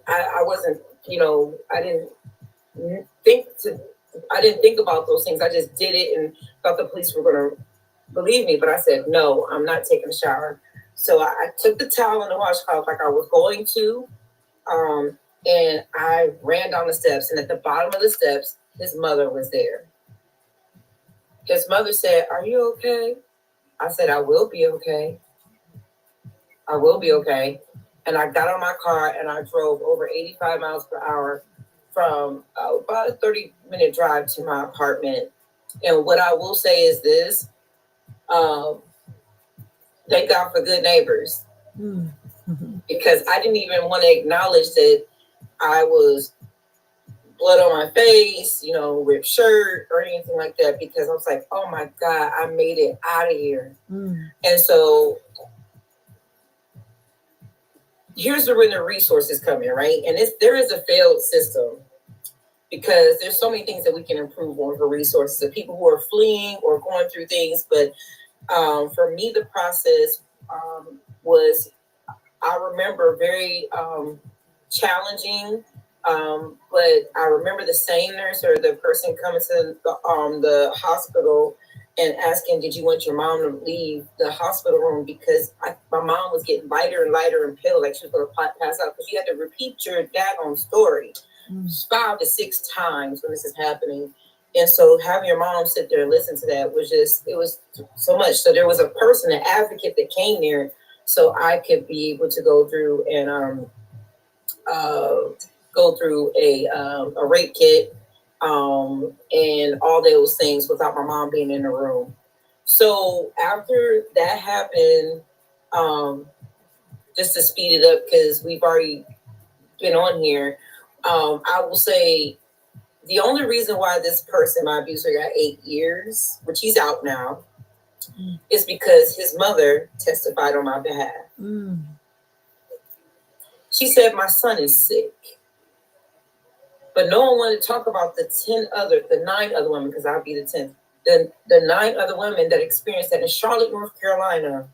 That was never on the news. It was never in the paper. It was never talked about. No one wanted to acknowledge that. Right here in Charlotte, that somebody that can look all nice and got all this stuff had no reason to take, but took another level of innocence. And so, you know, I realized in this moment that my life was going to change and I had to do something about it. As the other women speakers were speaking, you go into one relation to the next. That won't start the journey of a lot of jumping into other relationships back to back to back and not giving myself time to heal. And so I believe that there is love for everyone, and there is someone for you. But at first, you gotta love yourself. And when I go into schools and we talk to 8th and 9th graders and we teach about unhealthy relationships with CMS and healthy relationships, you know, people think it's funny that people can text you back to back. People think it's funny that, oh, it's okay to go through a person's phone. It's okay to do these things. But these are all red flags. And if we can start talking to our young people who are really emotionally intelligent, that we will be able to break these generational curses that have been happening. It's no more sweeping under the rug. It's no more whatever happens in my house stays in my house. It's no more that's just how Uncle James or Uncle who or Auntie this is okay. No, it's not okay. We need to talk about the molestation. We need to talk about all the things that have incest and things that have happened in families that we don't want to talk about. People who have been over-sexualized because of things that have happened by their family because they could not date someone else, but they chose to take it out on a young person who doesn't even know what it is to have their innocence to be taken away. And it's very important that we start these conversations. And I tell young people, hey, tell your parents that you want to talk to them about something and give them a precursor. Hey, it's not going to come out how you want. I'm not going to be disrespectful, but I need to share something with you, mom or dad. And parents need to make it a safe place to talk about it because people are unaliving behind this in schools and in churches. And it has been my ultimate goal. We've been to 5 churches already with the organization that I work for the county. And it is my goal to go to every church and talk about the things that we don't want to talk about. Elder abuse. We don't want to talk about all the things that happen with same sex. We don't want to talk about all these things that happen to men. We don't want to talk about all these things because we're worried about what people think or what they say. Time out for that. It's over. I come with passion to let you know the gig is up because the fact of the matter is if you can breathe in and out, you can make a change. You can make the purpose. I'm thankful that I'm in a relationship now with the person that I love and I care about.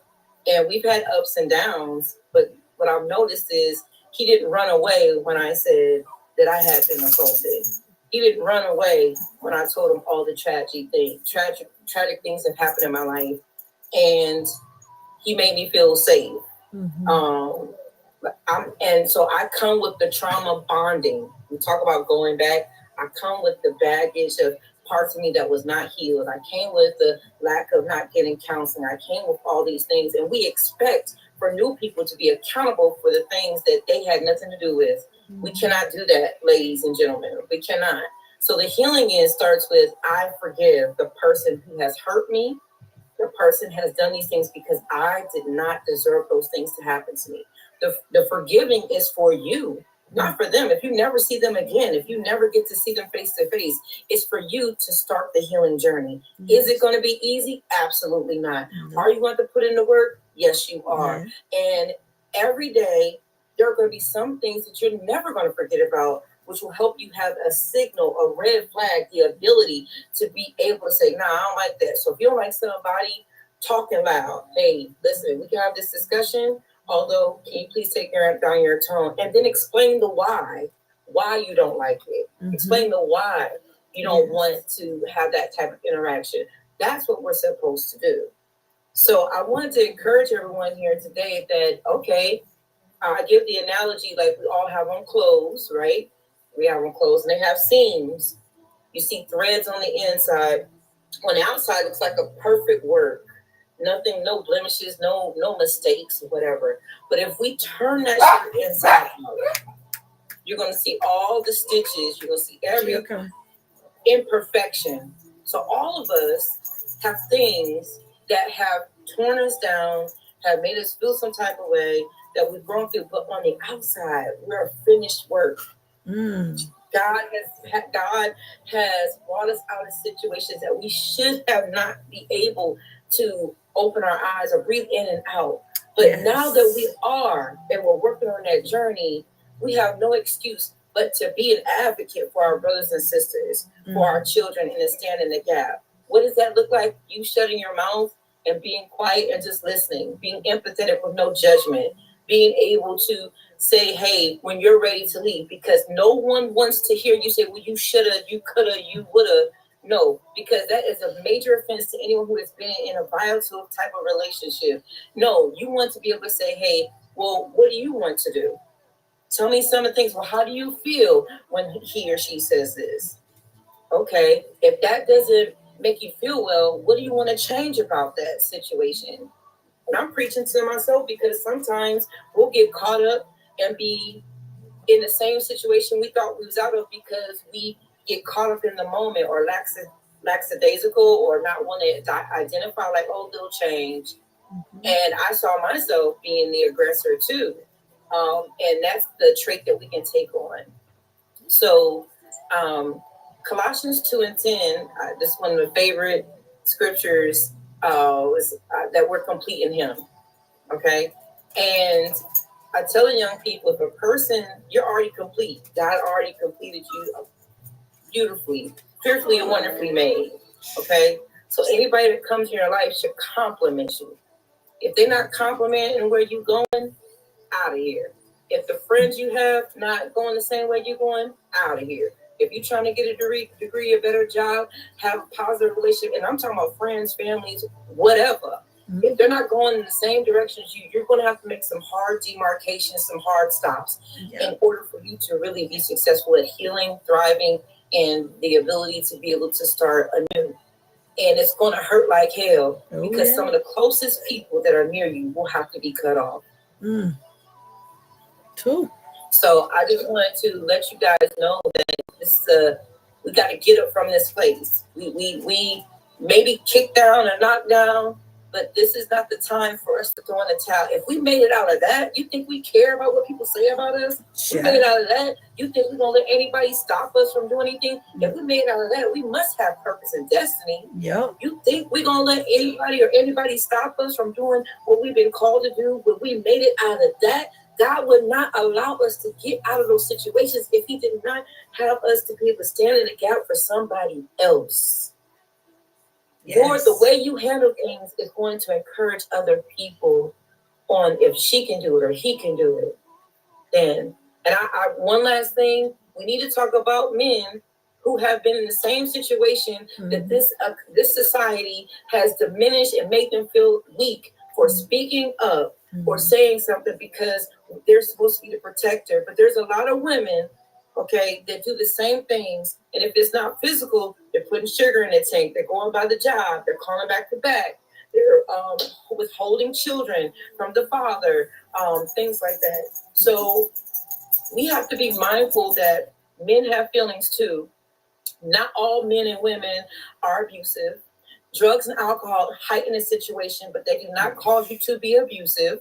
They you can have a mental illness, be schizophrenic and take meds and not be abusive.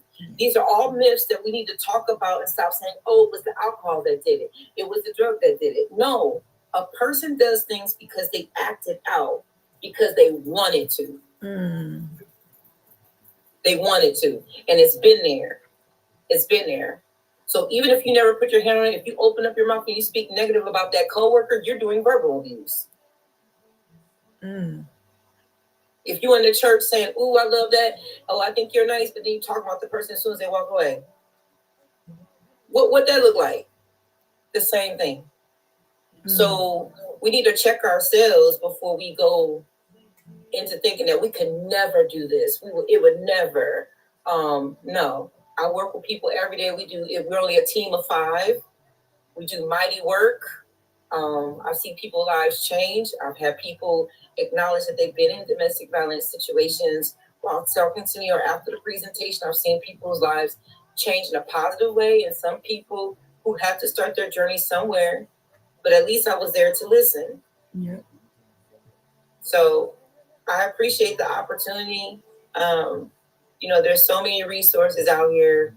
You can Google local resources, in your local area, and definitely talk to someone and get a strategy.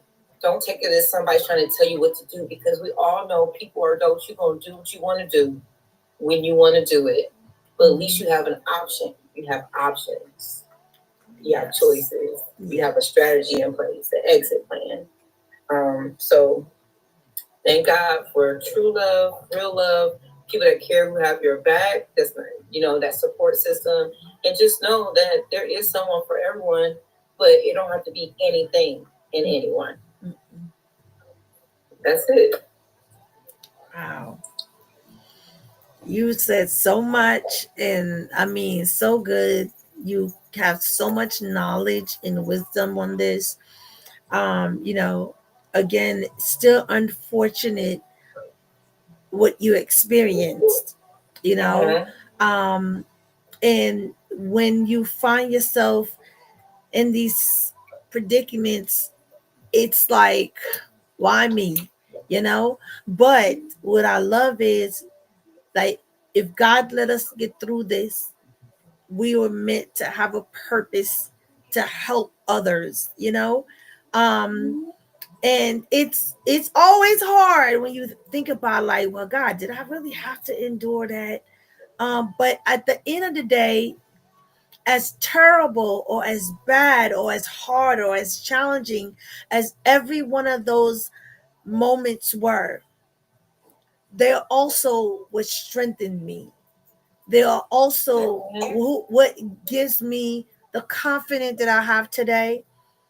They also give me the drive of being who I am, showing up to be who I am.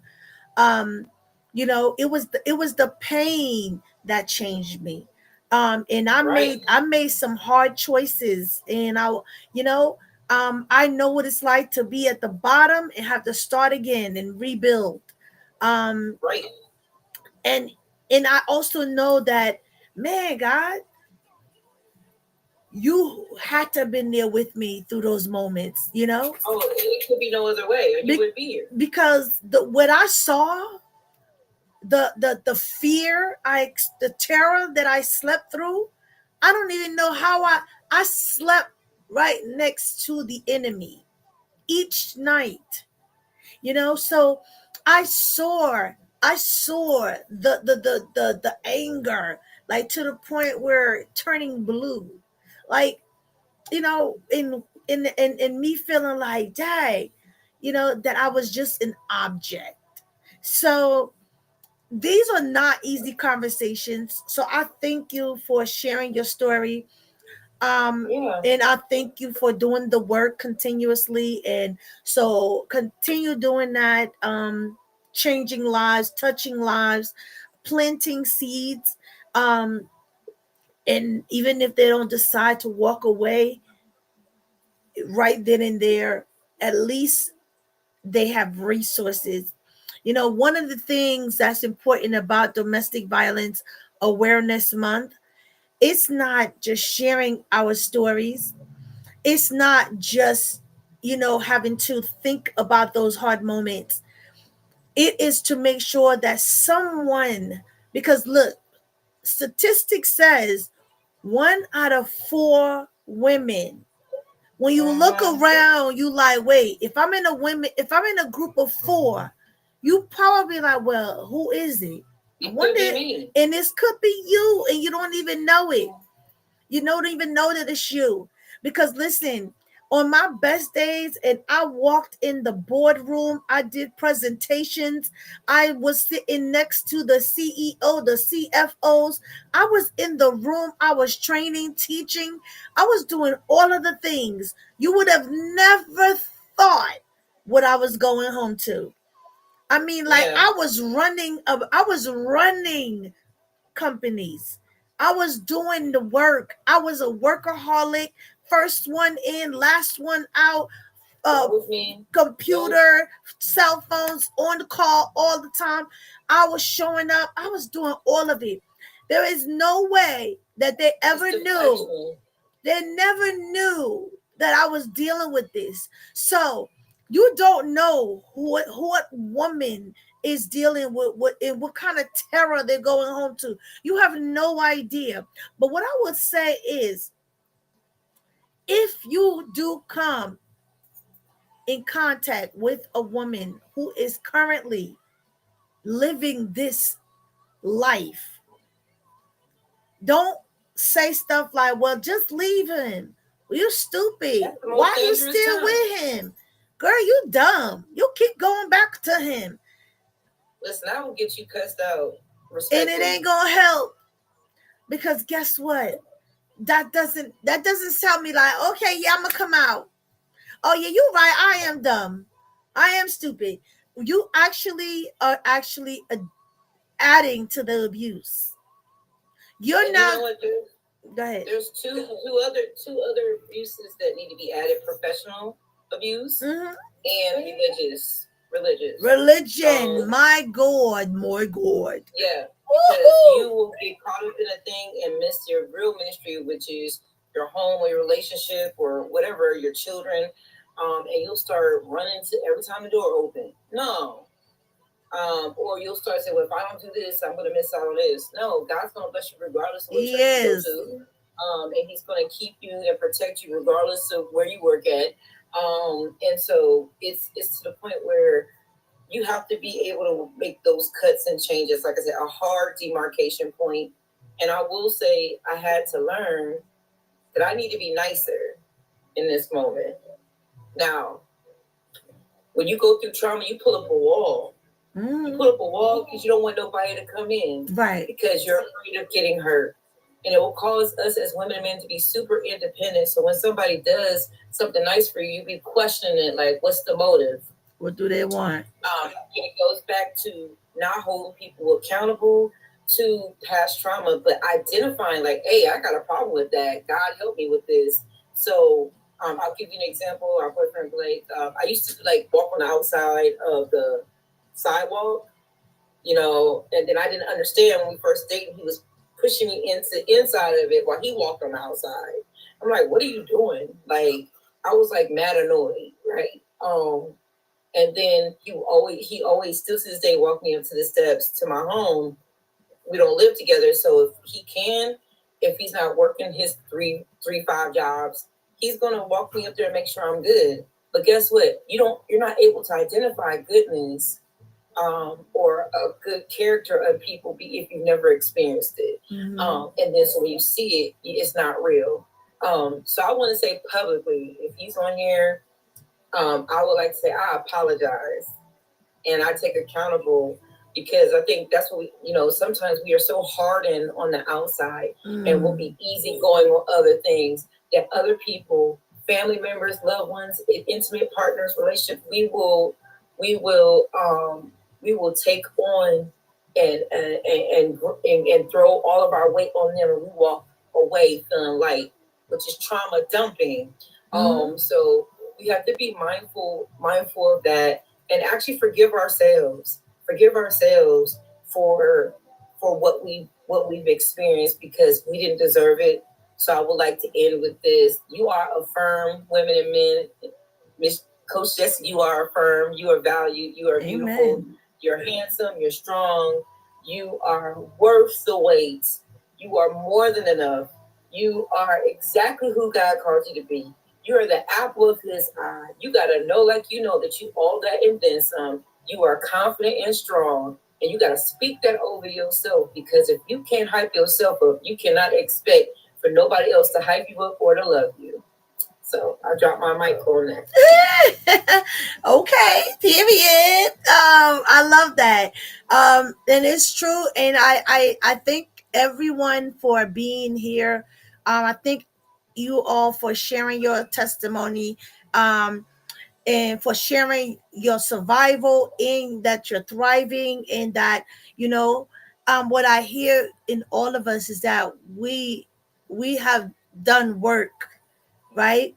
Because trauma found us, and we were in it, okay? We were in it deep, and we were in it to the point where we don't even understand, God, I don't even understand how I got out of that.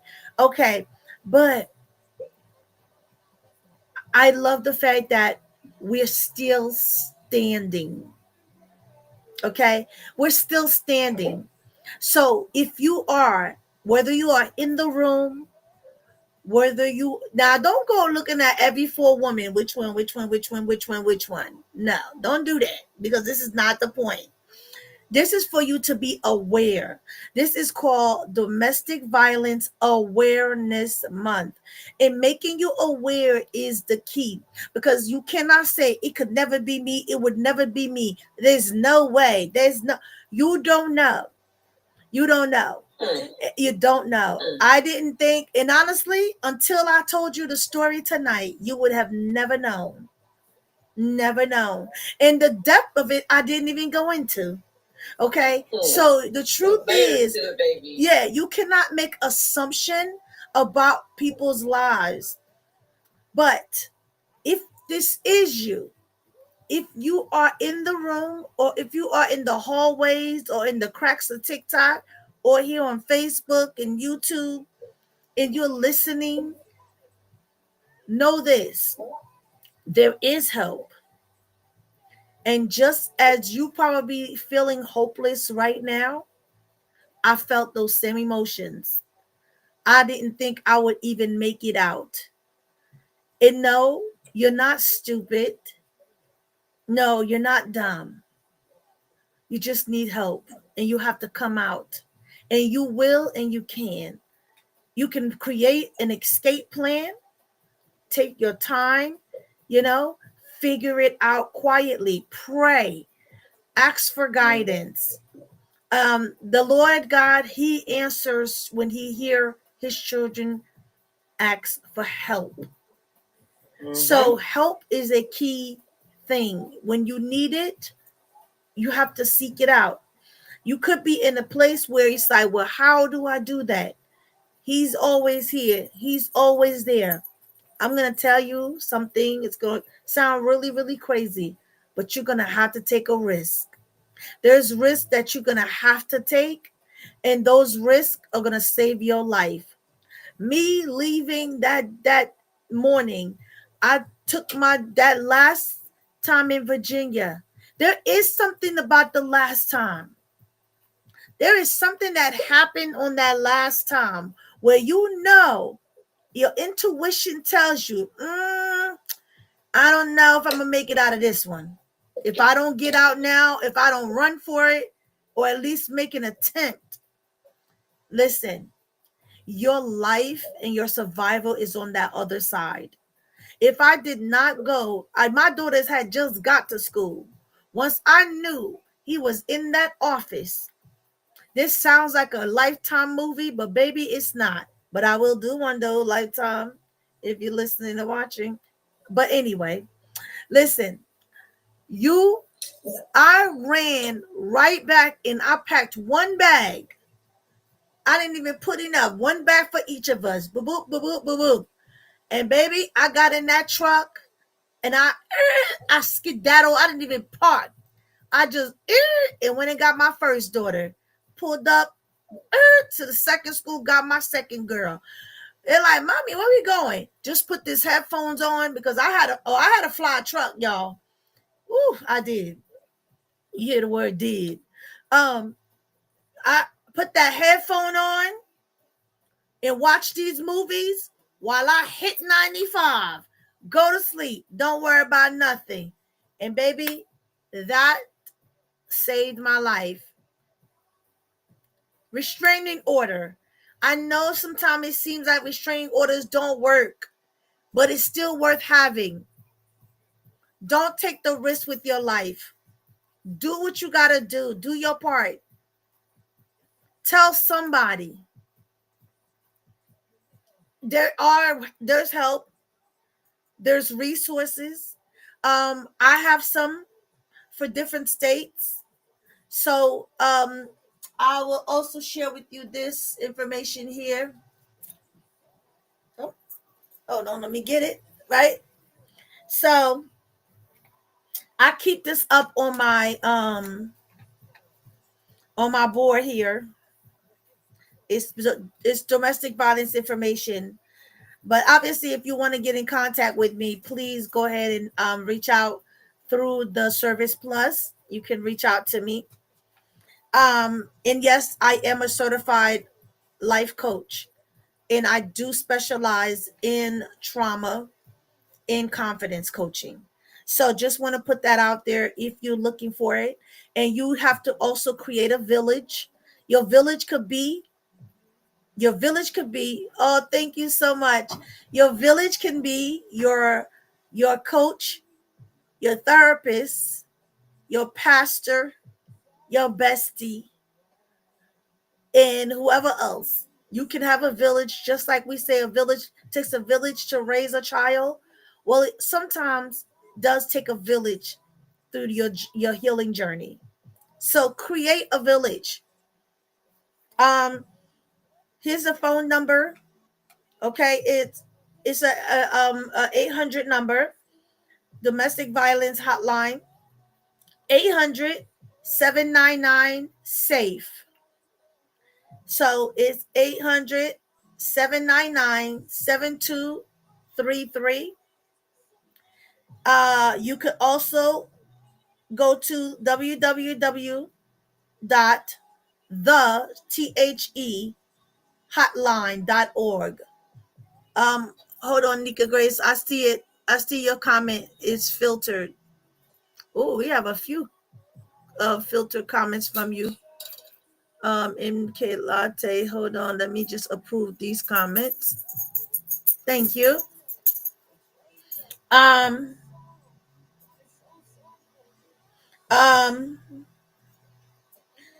then there's also a text that you can do. You can text the word START to 88788. Oh my God, emojis? Wow. They didn't want this conversation to happen, huh, Nika Grace? I thank you so much for being here to help me, friend. I appreciate you so, so much. I saw you holding things down, and I thank you. I appreciate you, friend. I really, really do. Okay, so the text is the word START to 88788. Yeah, she been modding today. She was working today. I love that. Thank you, friend. And just so you understand some statistics. Now we've been here for over 2 hours. Statistics says 20 people per minute experience some form of domestic violence. 20 people per minute. Yeah. 1 out of 4 women is very popular in the Hispanic and the Black community. 18% of women report this. Only 18% report this. So sometimes you might be in relationships and friendships with women who is carrying this trauma, and you now in friendships and relationships, and you're trying to figure out why is this, why is that. I don't want you to start assuming, well, they must have had some sort of domestic violence. But trauma we carry in so many ways in our lives. But as it relates to domestic violence, only 18% reported. Now, let's go over a few types of domestic violence. So we have physical, we have emotional, we have mental, we have psychological, we have economical. Wait, economically. What? I don't even know what I was saying just now. Okay. Um, Spiritual, financial. Okay. So the list goes on. And of course, sexual. Let me give you a caveat. My last husband, okay? I hope you're ready for this. I'm going to say it plain and simple. My last husband used to rape me at night. When I tell you, you have no idea what I've endured. And I would just cry because this man was muscular. He was my type. Tall, dark skinned, muscular. He overpowered me.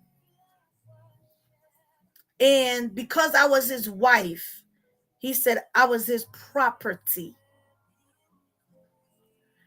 And the understanding of, you're trying to still love someone who hurt you every day, who overpowers you because they palm your hand, their hand is this, and this is your hand.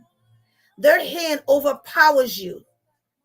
Their hand just overtakes yours. So I would remember that there's times he would get on top of me. Okay? And I would just have to turn my head to the side so I can breathe. So you have no idea what women are walking through or living through. I thank God I don't look like nothing that I have been through. And I don't live my life as a victim because I am victorious. And I'm grateful for that. And it's only by the grace of God. It's nothing of me. But I like to tell you the truth, and so help me God. Because the truth will set me free and the truth will set you free. I want you to know you don't have to be ashamed of your story. Don't be ashamed of what you've been through. You don't have to live a life of guilt. You put your head up. You thank God every day. Have the attitude of gratitude because you made it. And continue to pray for our sisters who are still in the fight. And before we go, I want to take a moment of silence for the women who did not make it. So if you guys would just give me 2 seconds, and I'm going to stop and we're going to just do a moment of silence because I have friends.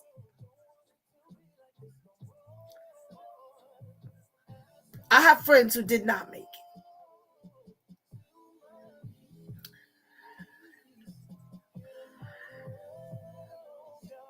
I have friends that did not make it. And I have friends that won't leave and that won't walk away right now because they can't. They think they're staying for the children or other things. So I've seen a lot. I've lived through a lot. So you see, I know a lot of you see me with joy. You always see me laughing.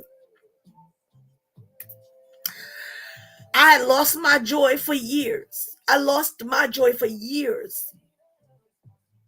I was only putting up a facade for years. I lived in guilt. I lived in shame.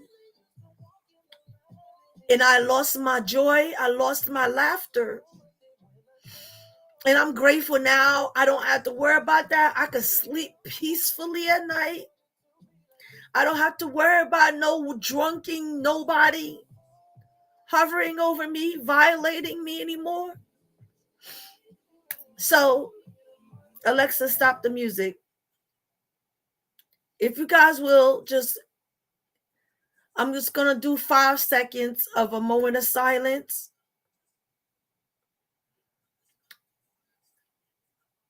So, we'll begin. Sit. So, we'll do 5 seconds of moment of silence. Come here, Gio. If I could just get the dogs together. Uno, give me 1 second, please. Okay. Stay right here. Okay. All right. We ready? We're going to just go into a moment of silence.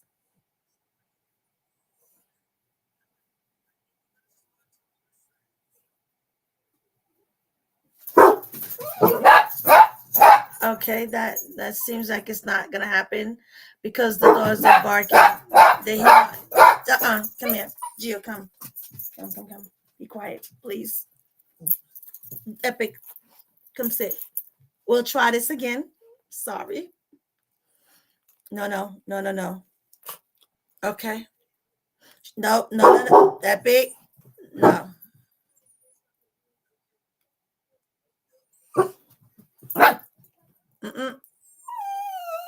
Mm-mm.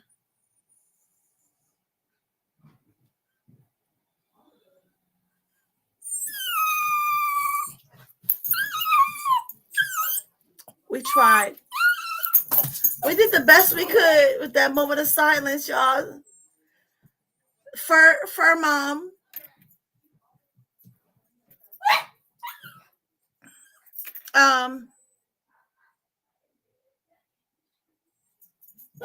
Hold on. Man. Wait, let me let them downstairs. Give me 2 seconds. Stop. I'm gonna let them downstairs. Yeah, okay. Shh. Gio, please. I'm still live finishing my panel. So can you just let them come out and be quiet? I'm wrapping up. Hello, everybody. All right, I'm coming back. Here I go. Oh, okay. All right, sorry about that, y'all. My daughter just got home. Okay. Nika Gracie said, take those first steps and trust yourself and God that there is greater plan and purpose for your life. And yes, we feel you like it's only us. I know that I'm not the only one here. And I thank you all for being here. Some of you have been here the whole time. Thank you so much. If you need any resources, please reach out. You're so welcome. You said we did good. Yeah, we can breathe now. Thank you, Holly Q. Thank you, E-Nurse. Thank you, Larisha. Thank you, Nika Grace, for your help. Thank you, guys, that we got through this night. Oh, thank you. Thank you, Trisha. Thank you. I hope that, we can spread awareness every single day, not just in the month of October. Let's continue to have conversations to help our sisters. So thank you all. I appreciate you. I love you all. I thank you, my family, for showing up and supporting this conversation, supporting this live. Thank you for every gift. Thank you for all the comments and engagement. Thank you for all of the encouragement. Thank you for all of the kind words. Thank you for loving on my guests. Thank you for just gifting them and loving on them. Thank you for having patience through the hard moments.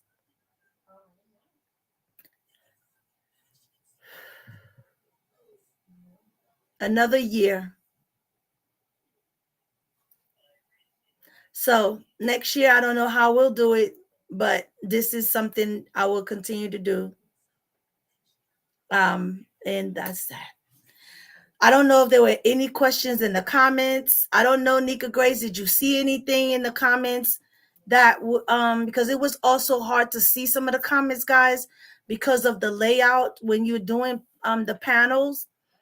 But I was trying to pay attention, but it was hard because my eyes was also full of water. So if I know I missed a lot. But did you see anything? Anybody saw anything? Yes. Yes. Nourish with Tinsy. Yes. Tinsy, yes. You said, have you considered doing this outside of DV Awareness Month? Yes. Actually, Larisha, she does it outside of the month. But yes, that is what I'm looking to do. This is just the way I started because I hadn't never shared my story publicly. I had never shared my story publicly until 3 years ago. I started sharing it with other people, and I started sharing it out on the social media. Okay, Nika. There were people that were grateful to be here because they were walking through it currently. Oh, wow. Do we capture? I hope they message me. Oh, I will have to. You captured them, Nika Grace? You captured their name?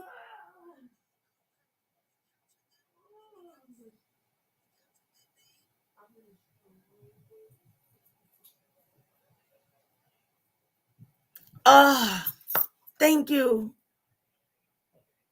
Oh, if you were here, I would give you a big old hug.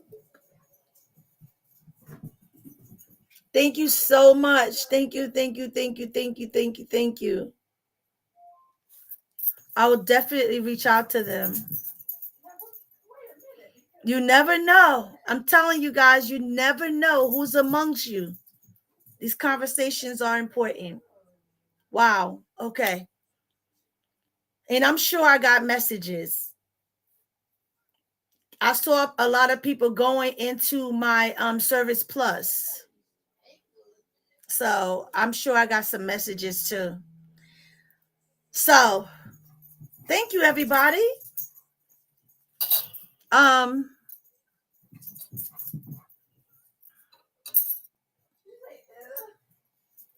There was a man here whose mother survived. Wow. And we got we got the information. Wow. Wow. It's the survival, man. Yes, have a good night, Trisha. Thank you so much for being here. I appreciate you so much. Wow. The stories. My God, today. Have a good night, love. Okay, everyone. I just want to close out with a prayer because a lot happened here tonight. So let's pray. So, Lord, thank you. Thank you for everything tonight, Lord. Thank you that you're a good father. Thank you that you care for your children. Thank you, Lord, for loving on us, even in these hard moments. of every hard word that we had to say, every hard conversation, every hard testimony, God. I thank you that you are now comforting hearts, that you are being the Jehovah Shalom, God, being the peace that's needed for every story shared, whether those on the panel, those that were in the comments, or those, God, that were watching on the outside. God, I just pray that you will be a comforter, that God, you will create a narrow escape for all of those women, men that are currently walking through this life. God, I pray that you will make a way, give them wisdom, guide them, lead them. God, send angels on assignment on their behalf. God, make a way for them just as you done for me, just as you done for E-Nurse, just as you done for Holly Q and her family, and just as you done for Larisha, God, and so many more. God, comfort families, protect the hearts of those who were vulnerable tonight, that there'll be no backlash or retaliation. I speak protection over them. God, I pray that there'll be no trigger, there'll be no setback, there'll be no relapse, there'll be no going back, there'll be no pushbacks. So, Father, right now, I plead the blood over every person, that they will still continue to have peace and they will continue in their journey of healing. In Jesus' mighty name, amen. Amen. Okay, y'all, that's it.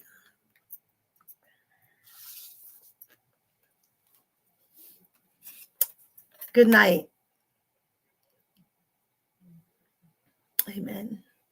Thank you, y'all. Y'all so wonderful. You guys are so wonderful. Thank you. Now I got to check these analytics. You're welcome. You're welcome. Amen. Amen. Amen. Oh my God. Amen. If you're not connected with me, please go ahead and connect. I would love to connect with you all. If you're looking for a coach, you're looking for someone, I am a certified life coach.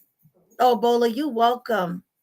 So if you would like to take anything offline, by all means, you can go into my Service Plus and let me know how I can be of assistance to you.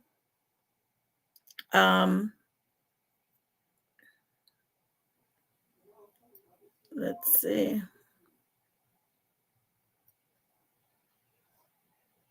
I don't want that one.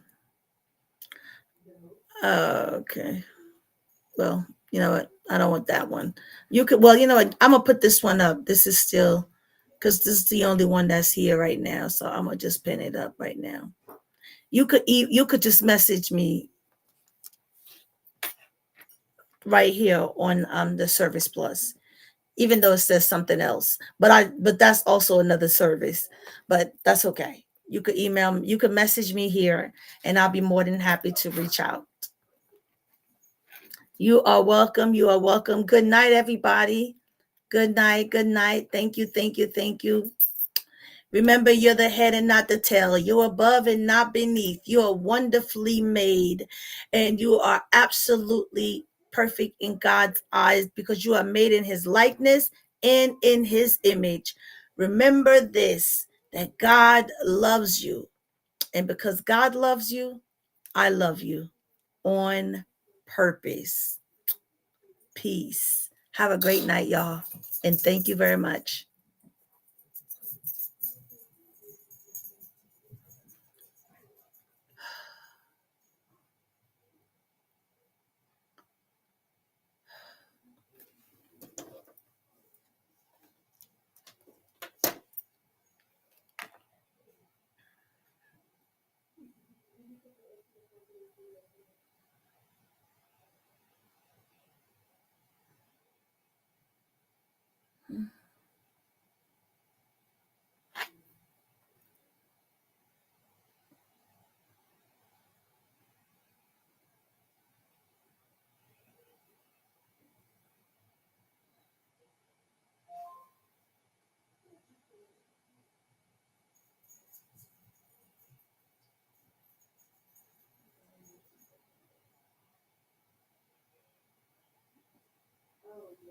Let's see how this turns out. Let's see how this turns out.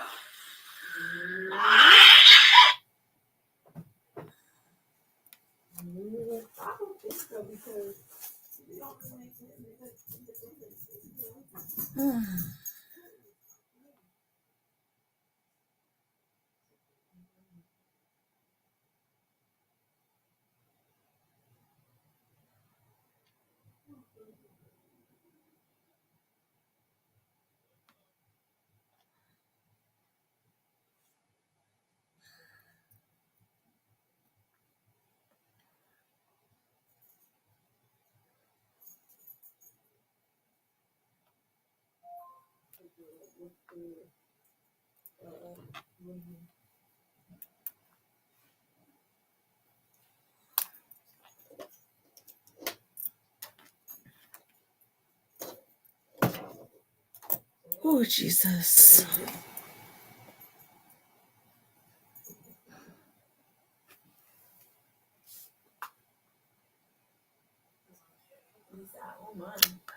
I hope you guys learned something new tonight. Thank you. Hey, Jill. Hello, Jill. How are you, Jill? Hey, how are you? How's your day? How's your day? How's your day? What you did today? What'd you eat? Ew, you gotta lick my face.